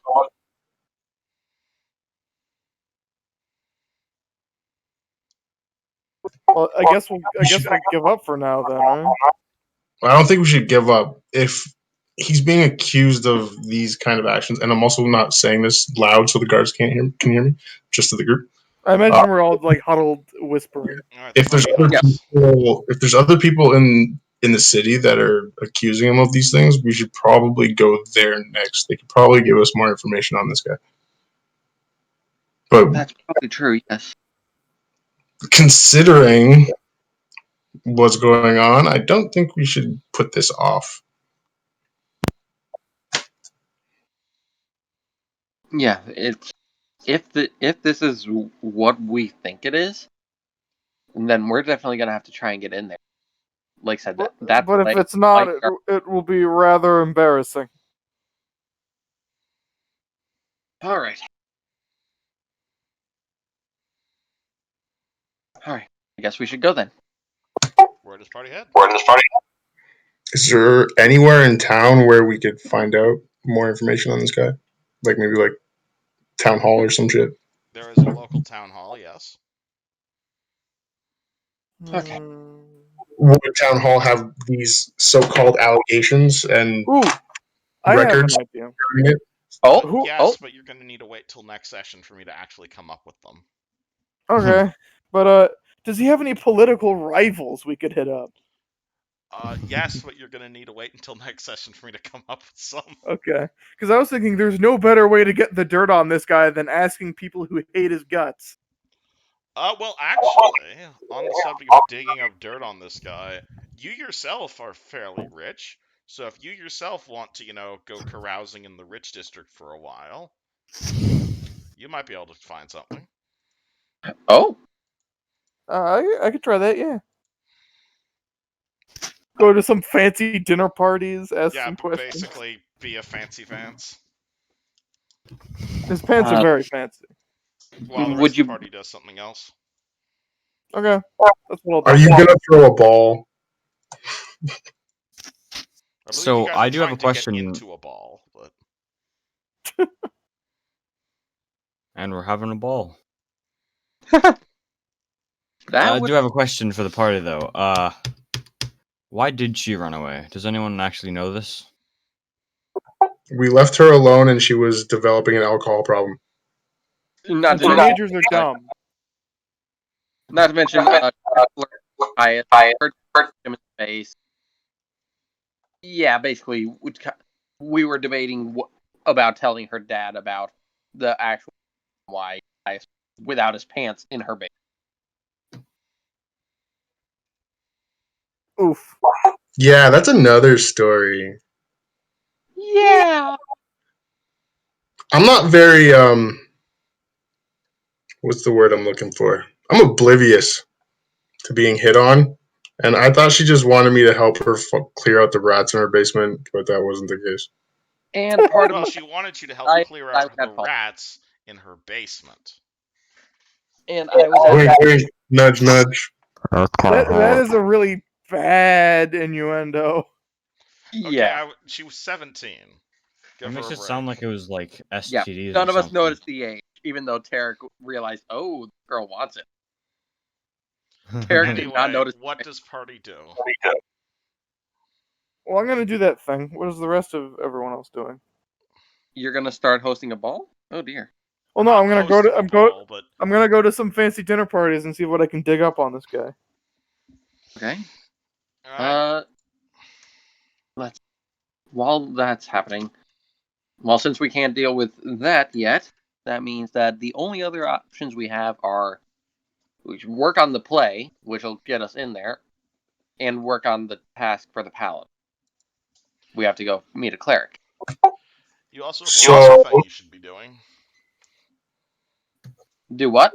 Mako also told you that she could stabilize the recipe for grog if given something called Sands of Karkari. That's true. That's actually true. I actually forgot about that tip. So I was never told about this. Very interesting, though. it was a little bit of a task that only Tarek upon.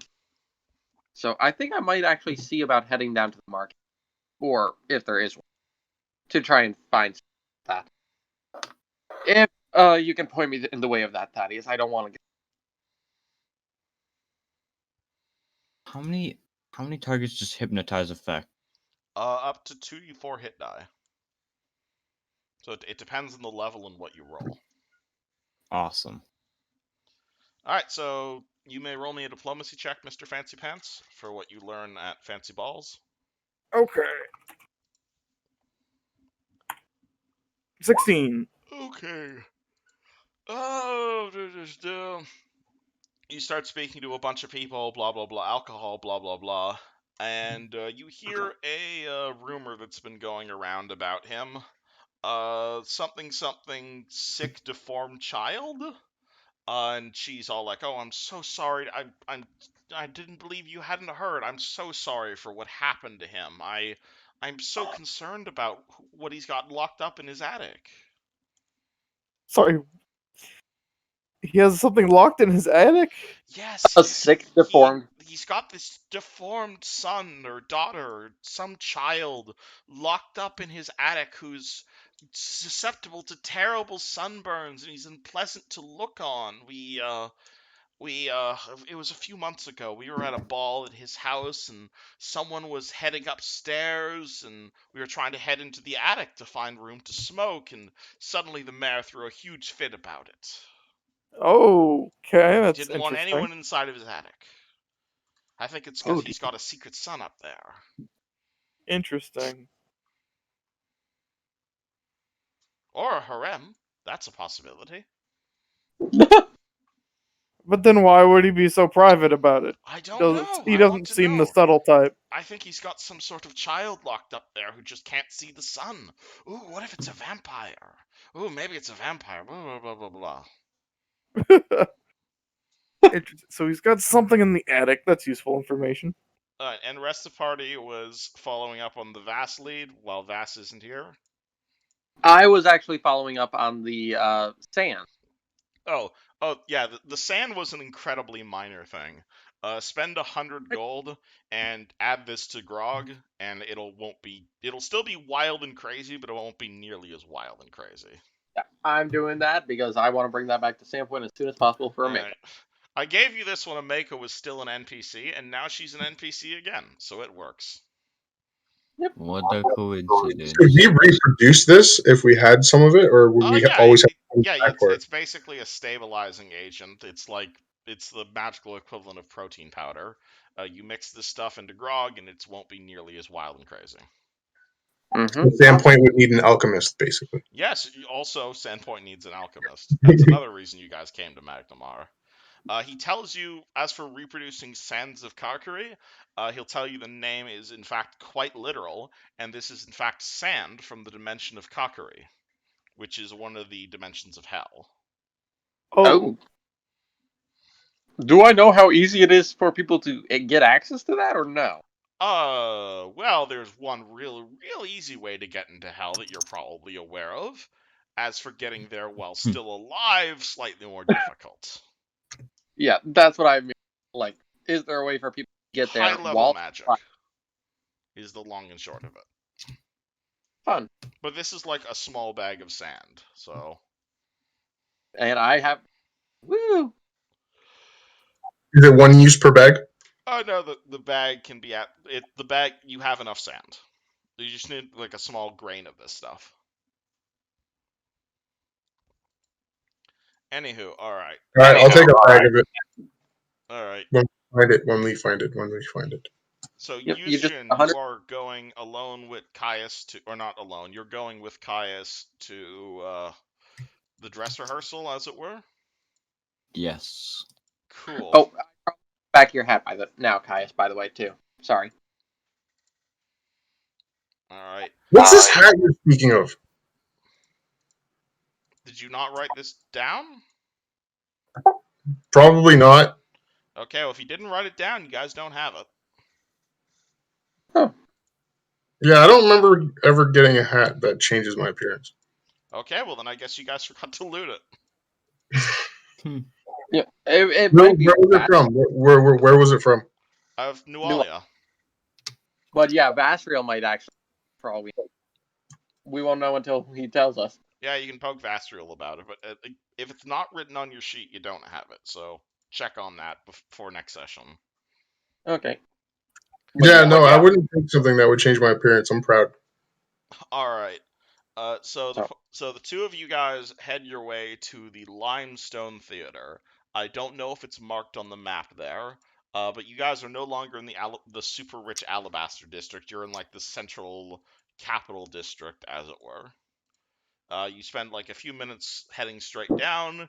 It is a relatively small theater, all things set.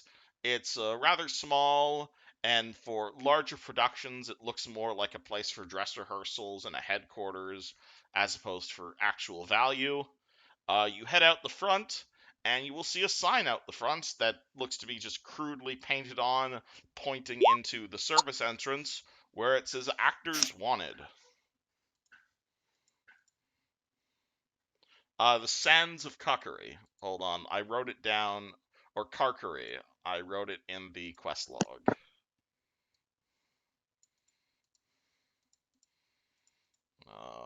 Boop.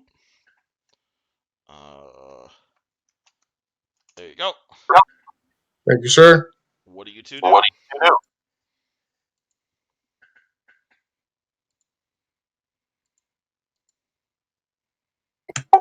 Well, I was planning on digging up more dirt on the counselor, but you said that you're not ready for me to go to town hall yet. So I don't have. Like, if you want to make a check, I can make some shit up. But I wasn't expecting you guys to go the political route. that's fine. I'm sorry. That's totally fine. It's totally fine. You guys don't have to do the play if you don't want to. I just think it'd be funny. I think it'd be funny too, especially if we tried to act it out ourselves. You hand us a script. Oh, believe me, I have a script. Don't worry. Oh, boy. wow. All right, so Yo, I'm so down. Euston and Caius, do you guys head in? Yeah, I'm gonna go in. I'm gonna ask for the stage director or play director and be like, All right. so sent us here. You walk in, you part a curtain, and you're gonna see like an empty auditorium, as it were. There's a human. He's sitting there. Let me see if I can get you a picture of this guy.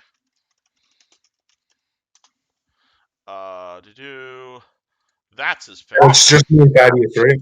Or is it me and you shit? It's just you and Euston. Thaddeus is at a party, and Tarek is buying the sand. Though I'm sure Tarek could probably be with you guys now if he wanted to be. Yeah, I'll probably be Actually, starting. fuck it. I'll say the party's together, so I won't have to keep track of you guys, if that's okay. You're good. So you guys see this guy. He's currently sitting in like an empty auditorium. He's got like his hands in his face. He's like looking up, and you guys just kind of walk out from the side onto the stage, and he's gonna say, "Oh, thanks, Aaron Ray. Tryouts? Yeah, yes. Wonderful, wonderful. Glad to see there's at least some little bit of talent in this city. Go on then, give me what you got. Give me something." To be or not to be? That is the question. Well, I meant roll a charisma check, but if you want to act something out, by all means. Charisma check, you say? That was beautiful.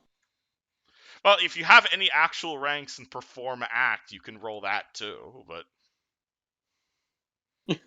this is probably going to be a charisma check. I probably am slapping his. Holy shit, natural 20 on mine. Holy shit! You just see the director stand up and look towards 19. Caius. And holy shit! Oh my goodness! You two are hired on the spot. Tarek has no act. What's it called? He is so impressed by Caius, Thaddeus, and Euston. He's like, "You're all hired. Wonderful.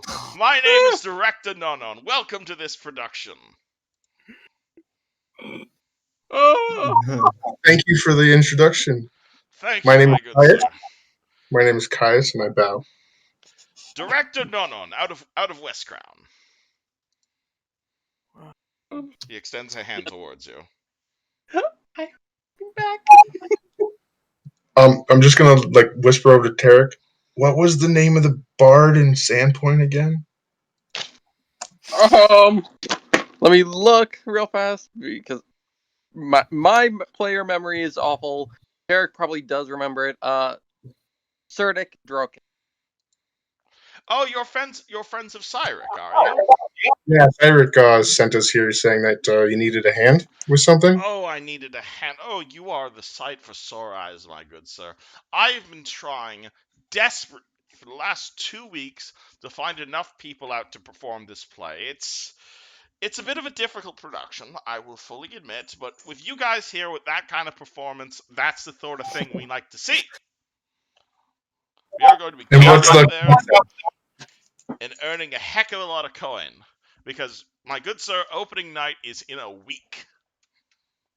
So I am so happy to see you all here. Oh dear. I turned to the rest of the party. I was like, I'm sure we could handle this. You understand Yep. how desperate I've been. But I'm happy to see that this city actually has some good acting talent, and all the way from Sandpoint, no less. I'm probably the least talented of us, so My good I'll leave sir, we the have least talented physicians. Do not worry. Please let you meet. Let me introduce you to the rest of the cast and crew. Oh dear. Lead the way, kind sir. All right, he kind of leads you guys to the back, and he invites what's it called? He invites you like to the back of the auditorium. You're gonna see the auditorium seats about maybe 60 people. The stage itself is relatively compact. It's about like 20 feet wide and 10 feet deep. So during rehearsal, we won't be performing the more complex parts of the 6 trials, but since those portions are traditionally improvised, this shouldn't be too much of a problem. As long as you all get your lines down, that's the main thing. On that note, this right here is Delanor Alamaxa, and what's it called? Let me get you a picture of this character. Oh yeah, it's that woman. All right, so he is walking out. You are going to see this incredibly fat whale of a woman who comes out. She is wearing incredibly audacious gowns. She's very rounded. She's dressed completely for the occasion, and she will say, "This is Vis Baroneth Dalor Amicia." She is a tremendous woman. You see him kind of wink as he says that, and is one of Magdamar's most beloved divas. She will be the one who shall be singing the opera and be our narrator during the play's introductions, as well as the chorus of our music. About out of character, I'm saying this because this is hilarious. Talk about when the bad things. That's gonna be a showstopper. Good day to you, gentlemen, she says as she bows like a bowling ball towards you guys. Do any of you comment on this? Good day. Yeah. Good evening, madam. So, can you fill us in on more details about the concept of this play? Are you not familiar? Oh, sorry, wrong voice. Are you not familiar with the 6 trials of Lazaroid? I can't. I can't say I have either. Oh, believe me. And she pulls out, what's it called? She kind of reaches. Actually, no, she wouldn't do that. The director will pull out like a bunch of like scripts and kind of start handing them out to you guys. Boop. Yes, I have an actual script. And she's going to say, "This is a play that was originally banned down in House Cheliax for proposing the horrific idea that Asmodeus is an evil being to be feared and respected. Now, free from the shackles of Cheliax, we shall be performing this play for the upper echelons of Magnamar. It is the story of a tiefling by the name of Larazod, a tiefling who must prove himself in the name of his deity, while many evil factions scurry for his demise. But he is victorious in the end. Classic story." It's 20 Fascinating. pages long. Okay, you guys don't actually have to memorize it, don't worry. I'm just Oh, just obviously, skimming but over that's it. still really long. It's like a 7-act play. Is what I you was guys just skimming over signed up for. and So Tara. it's gonna be like a good like 2 or 3 sessions. This is gonna be awesome. At which point, another voice comes up and says, "Excuse me, Larazod is not the star of this show. That would be me." And you are going to see a man walk out. He is fairly young. He is, what's it called? He's got a tuxedo on. He's got like long blonde hair that's styled in this like toupee style fashion. I really don't have a description for him other than Donald Trump, really. Let me see if I can get you a picture for this guy. He is like, hold on. Yes, I think I have a picture of this guy. Do you have any relation to the Chancellor? He is not related to the counselor, sadly. Yes, but he's got that like overgrown, what's it called, Playboy style hair. Oh yeah, Oh, look at I'm that calling him douchebag. Trump. It's simple as So, that. like Prince Charming from Shrek? Prince Charming from Shrek, absolutely, yes. Mixed with Donald My Trump. talent in this play is unmatched even by my beauty. My good sir, I will be playing the true star, the dark star, the fallen hero of this play. I shall be playing the traitorous accuser, who shall be trying to strip Therazod from all his mortal sins. I shall fail, of course, in the end, but be beloved by the audience for it. As he eyes Okay. you guys down. And your name is. He seems offended that you don't even know his name. How dare you? My name is Thelsthing Umberkal Ulavat, the best actor in all of Magnamar. I don't know. Write that on the back of my hand. I Dick apologize. for short. Please write it down, sir. You shall be hearing of me a lot. Allow my graceful presence to inspire you and inspire all our performers to perform the best that our talents can. At which point, another actor kind of walks out, and she appears to break the trend of actually looking relatively decent. She is going to be dressed in red feathers, or not red feathers, in like red silks.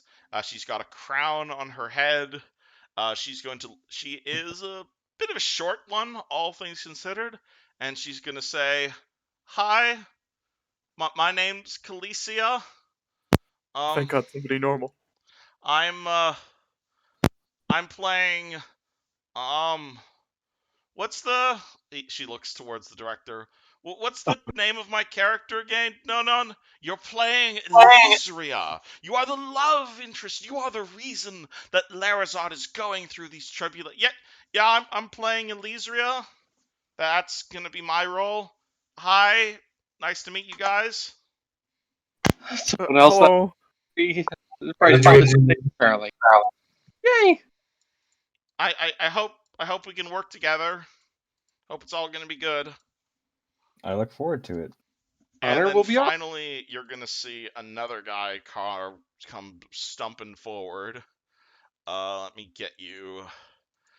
He looks to be like a dwarf of some sort, but later you will see that this man is in fact just an incredible hunchback. Oh, As he Lord. walks forward, and he's gonna say, "No, he's not even gonna say anything. Nona's just gonna kind of point towards him and say, this is Mylik. He is our special effects, building and set construction and whatnot. He is in charge of design, lighting, and the rest of the backstage elements." He kind of extends a hand towards you, and he's like, "Howdy." And then He he's looks gonna like the hop kind his of way. person who would only speak in grunts, like, "Arr." Yeah, he's like, "Arr, arr." He looks like he'd worked the I'll graveyard take shift. hand. Though hilariously, you will in fact see a spellbook stapled to his pants on the way back. He does in Staple. fact have levels in Wizard. Oh, That's why he's special effects. I see. Oh, that makes sense. I could possibly help him. Now then, the director looks to you all, guys. Time for casting. I have need of 4 roles, and the fact that there's 4 of you here fits that perfectly. I need Larazod, I need Dentris, I need Tilbin, and I need Drovidat. So, my good sirs, which of you do you think would be? I imagine you all are familiar with each other. Yes, you all came in at the same time. Are you all friends? Yes. Sure. Yes. Wonderful. Which of If you? you want to. The first and most important role, I think, that is worth repeating is the role of Larazod. Larazod is, of course, the starring role. I want the best actor of you to be playing Larazod. I'm gonna smack Kai's on the back because of his Yeah, it gotta be Kai. This guy right here. I got it. I actually have a bit of a test I want to throw at you, in fact. Take no. those scripts I threw you, yes. Flip through them, or flip, air quotes, through them. I'd like you to read out Larazod's first line. Give me your best performance. The Larazod knows no lies, great magistrate line. Oh shit, I see. Just give me that first soliloquy. It's on page 2. Yes, Two? starting page 2. Give me that first soliloquy. Give me your emotion. You are being accused of a crime, Larazod. This is your defense. And whoever wants to go first can go. Just give me like a minute to read it. Alright.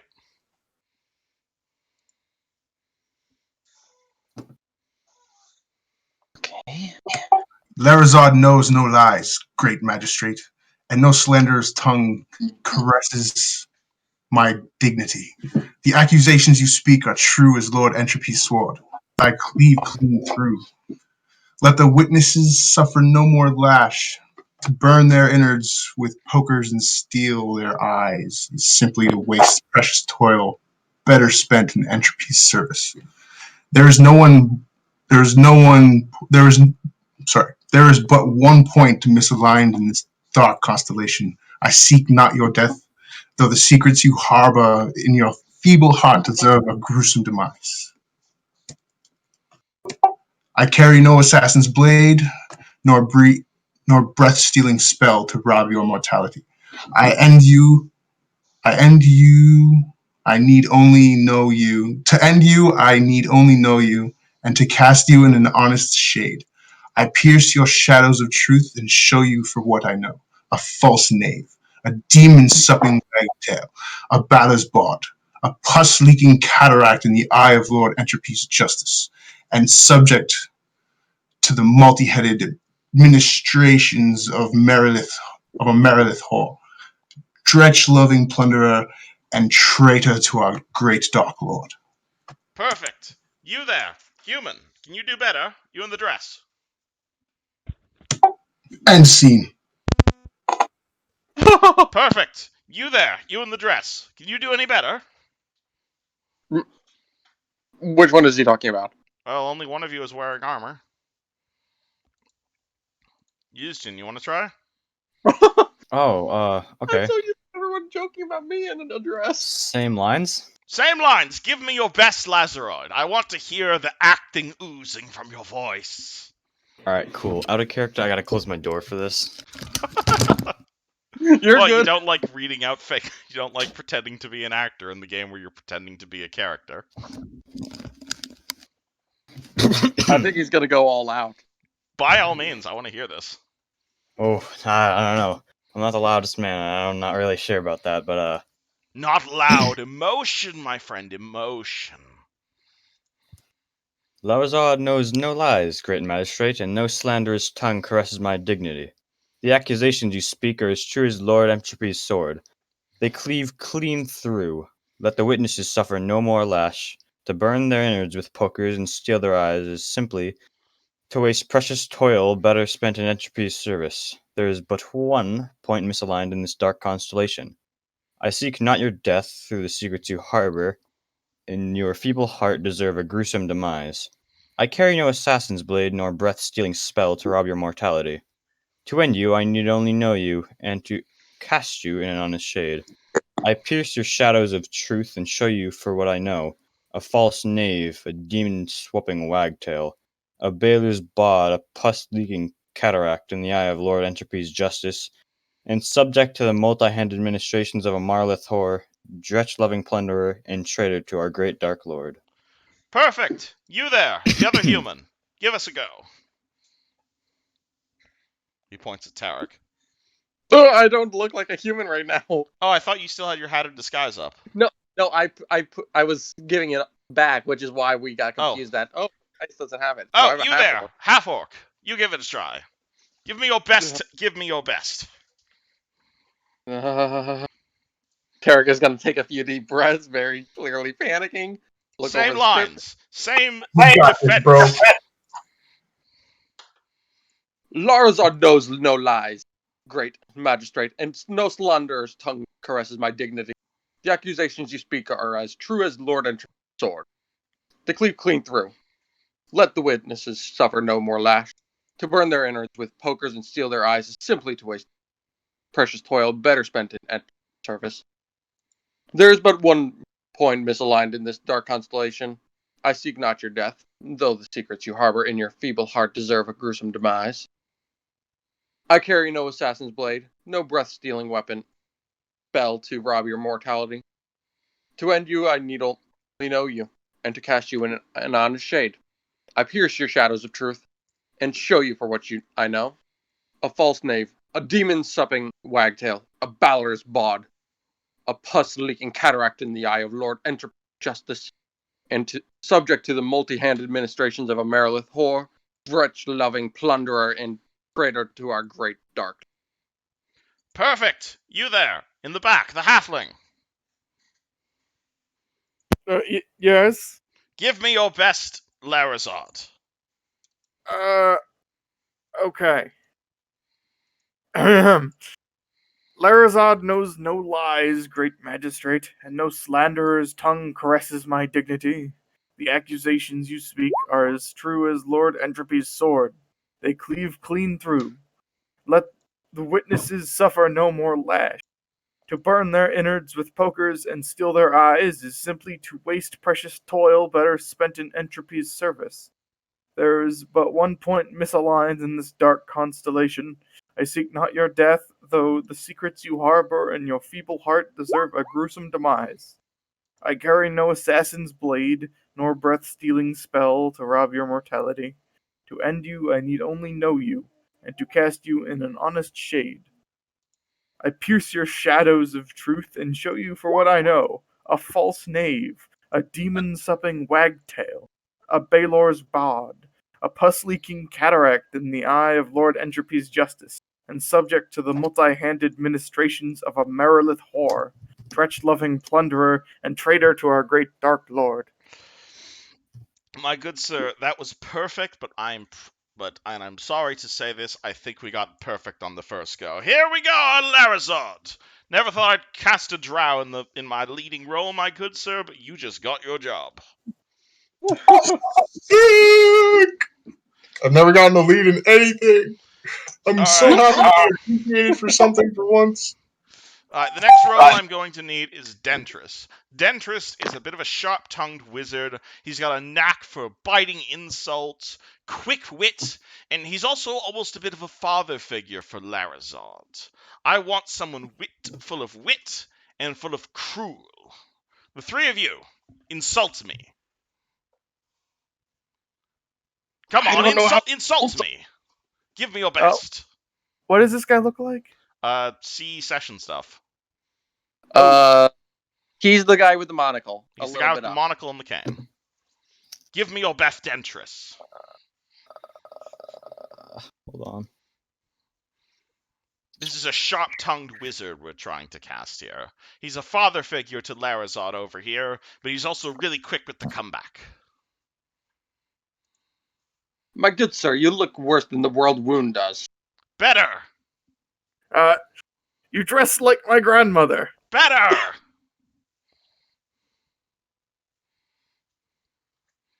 Didn't you say anything? Hold on, I'm thinking. Like, you guys can just roll intimidate checks if you want, but I think this is funner. I don't think Derek has... This is a perfect opportunity for us to practice our role-playing skills. Insult me!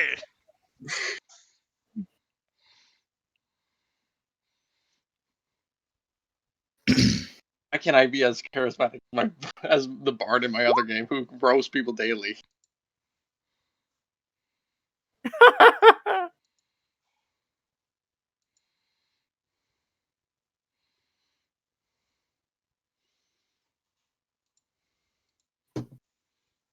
Give me something. Come on, you're not all this slow on wit. You'd be surprised. Your horrifying facial hair makes me want to puke. It looks like a knife. What looks like a knife? The Your little flavor point. saver. The what? The His what? flavor saver. His flavor saver. His soul patch. How dare you insult my beard? Yes. Beard. I think he just won. You know what? Fuck it. Alright, Yushin gets the part. Fuck it, why not? He got the best Okay. one. Alright, you Yeah. are... It's called, he casts you... It's called, you are Dentress.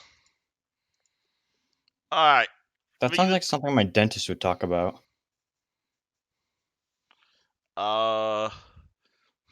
Alright, so we have 2 roles left. We have Tilbin and we have Drovelad. Tilbin is the comic relief of the play. He is a bumbling paladin whose devotion to Aradin is even more comical nowadays, now that Aradin's dead. Traditionally, he's also the person who dies first in the play. And so, usually I need someone who's able to do this performance while being on the defensive. The other person is, of course, Drovelad. Drovelad is the torturer. He has a change of heart, and he joins Larazad's side to protect him. He is the toughest character in the performance. And I need you to be able to speak your lines while on the offensive. Tarek goes the little blank stared at that second character. Does that sound like you? I could handle it. Wonderful. Give me, he starts kind of flipping through the pages. And he's shit, like... I gotta open that back up. Give me Drovelad's first line. Page 10 of the Google Doc. Jeez, yeah, I'm working to open that up. The one that starts with Magistrate Maleficarum. Yeah, I am working to get it open because everything is a little slow for some reason right now. Come on. There. And opening, come on. Page 2, 3. Are you said page 10? Yes. Right at the start of Act 2, where it starts with Magistrate Maleficarum.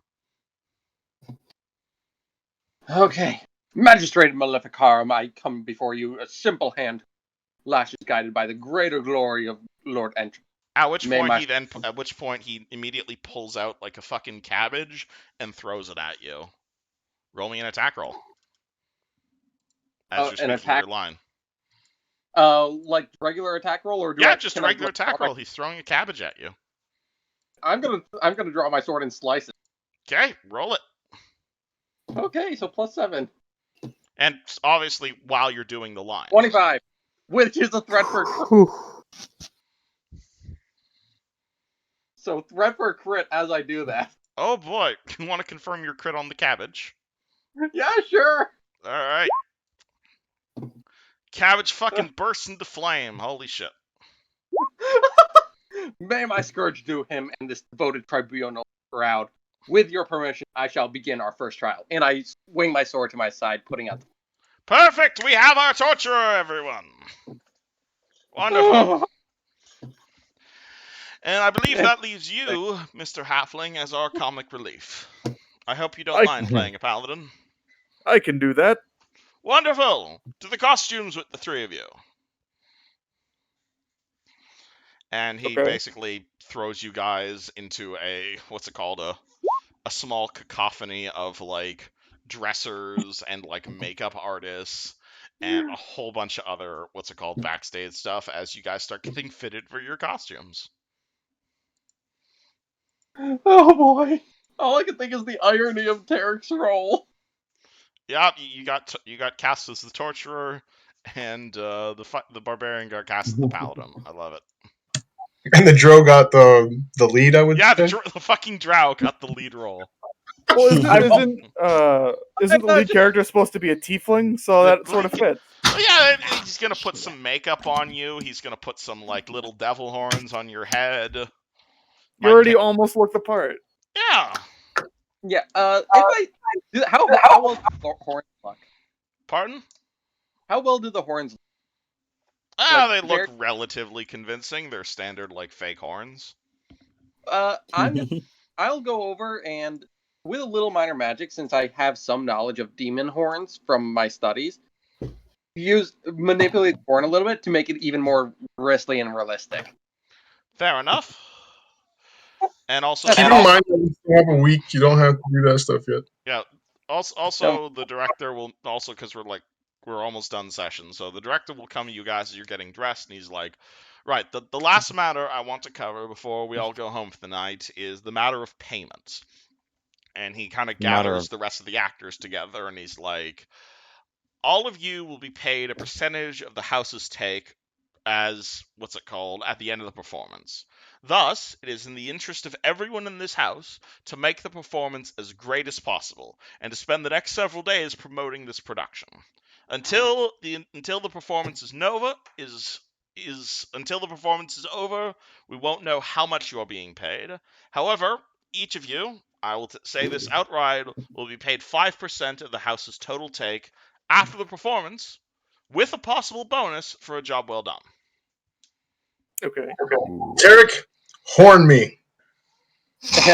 My minor magic to help manipulate the horns a little bit better. Guys, how are we going to explain this to Vathriel? I don't know. Hey, it'll be fine. Is he still sleeping in the carriage? I think he's asleep. I think he's asleep at the house right now. He's been very. We could probably get him like front row tickets. Probably. He could also help with the promotion. We only have 7 days to get this done, so let's make sure everyone knows their parts. We're gonna have 6 days here of dress. We're gonna have 6 days here for dry runs of the performance. Number 6, we're gonna be doing a dress rehearsal, and in a week's time, we're gonna be heading to the Nightshade to perform in front of the council. So let's make sure everyone here does as best a job as possible. All right? Okay. Praise Lord Entropy. Pardon? I said praise Lord Entropy. Praise Lord Entropy, indeed. I'm gonna method act for the next week. Oh no! Alrighty, and I think we'll call a session there. You're gonna method act as an Asmodeus worshiper. I want to turn to the party and say, hey, you guys didn't forget about like the girl we were trying to save, right? Oh, that's exactly why we're in this. Yeah, that's the whole point. Oh wait, what? Yeah, because we're gonna use the play to get invited to the dude's house, because he always invites actors over. Especially that makes sense. for Galaxian plays. Well, I hope you all had fun with this. Sorry for like, what's it called? It seemed a bit linear, but I like this adventure.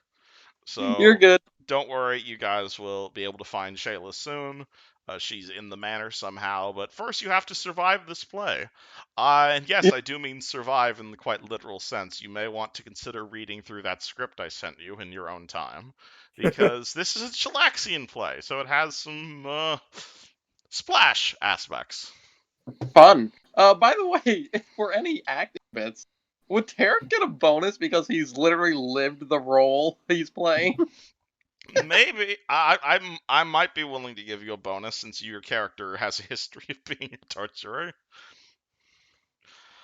Since everyone knows that out of character but not in character, I can do that. Alright. We'll talk about it once you actually have to start rolling perform checks. I know, that's why I might make a copy of this so I can highlight the parts that I need to read out. Again, you guys don't actually have to memorize the script or anything. You can have it open in Google Docs, but I think it's a fun play. It's just being familiar with your lines, because if you flub up when you're performing, Alright, so basically out of game, how this works is you have a number, and it's called your popularity. And that number depended on how good your performance just was, as well as the charisma checks when you just made him. Every single day that you're promoting the performance, or doing rehearsals, or whatever, that will increase your popularity. Especially at the dress rehearsal, and especially your perform checks during the play. Depending on your popularity score, that's how much you fuckers get paid at the end of this. Oh, nice. So high rolls means more monies. I'm not telling you what your popularity is, but I'm keeping track of it in my notes. So Tarek is probably the lowest right now. No, it's as a group. It's not on per actor. Oh. you guys Okay. get paid and succeed or fail as a group because this is D&D. That makes sense. Anywho, That makes Tarek, you sense. kept it going. I do want to remember which is the name of my character? your name is Dentrus. Dentris. I find it funny the wizard got cast as the wizard. Yeah, I would just thought that was gonna be the case. Yes. Does the comedic relief have an actual name? Tilbin, yes. Tybain. That And I'm- is Mr. Sabby's character, and Larazad is, of course, Kaya's. And So- I need to double check my character. So Fast. feel free to give a look through here, but I'm going to end the call here simply because I'd like to go eat dinner. All Yeah, right. I gotta go get a little See you bit of guys food. next week. See you guys next week. See you.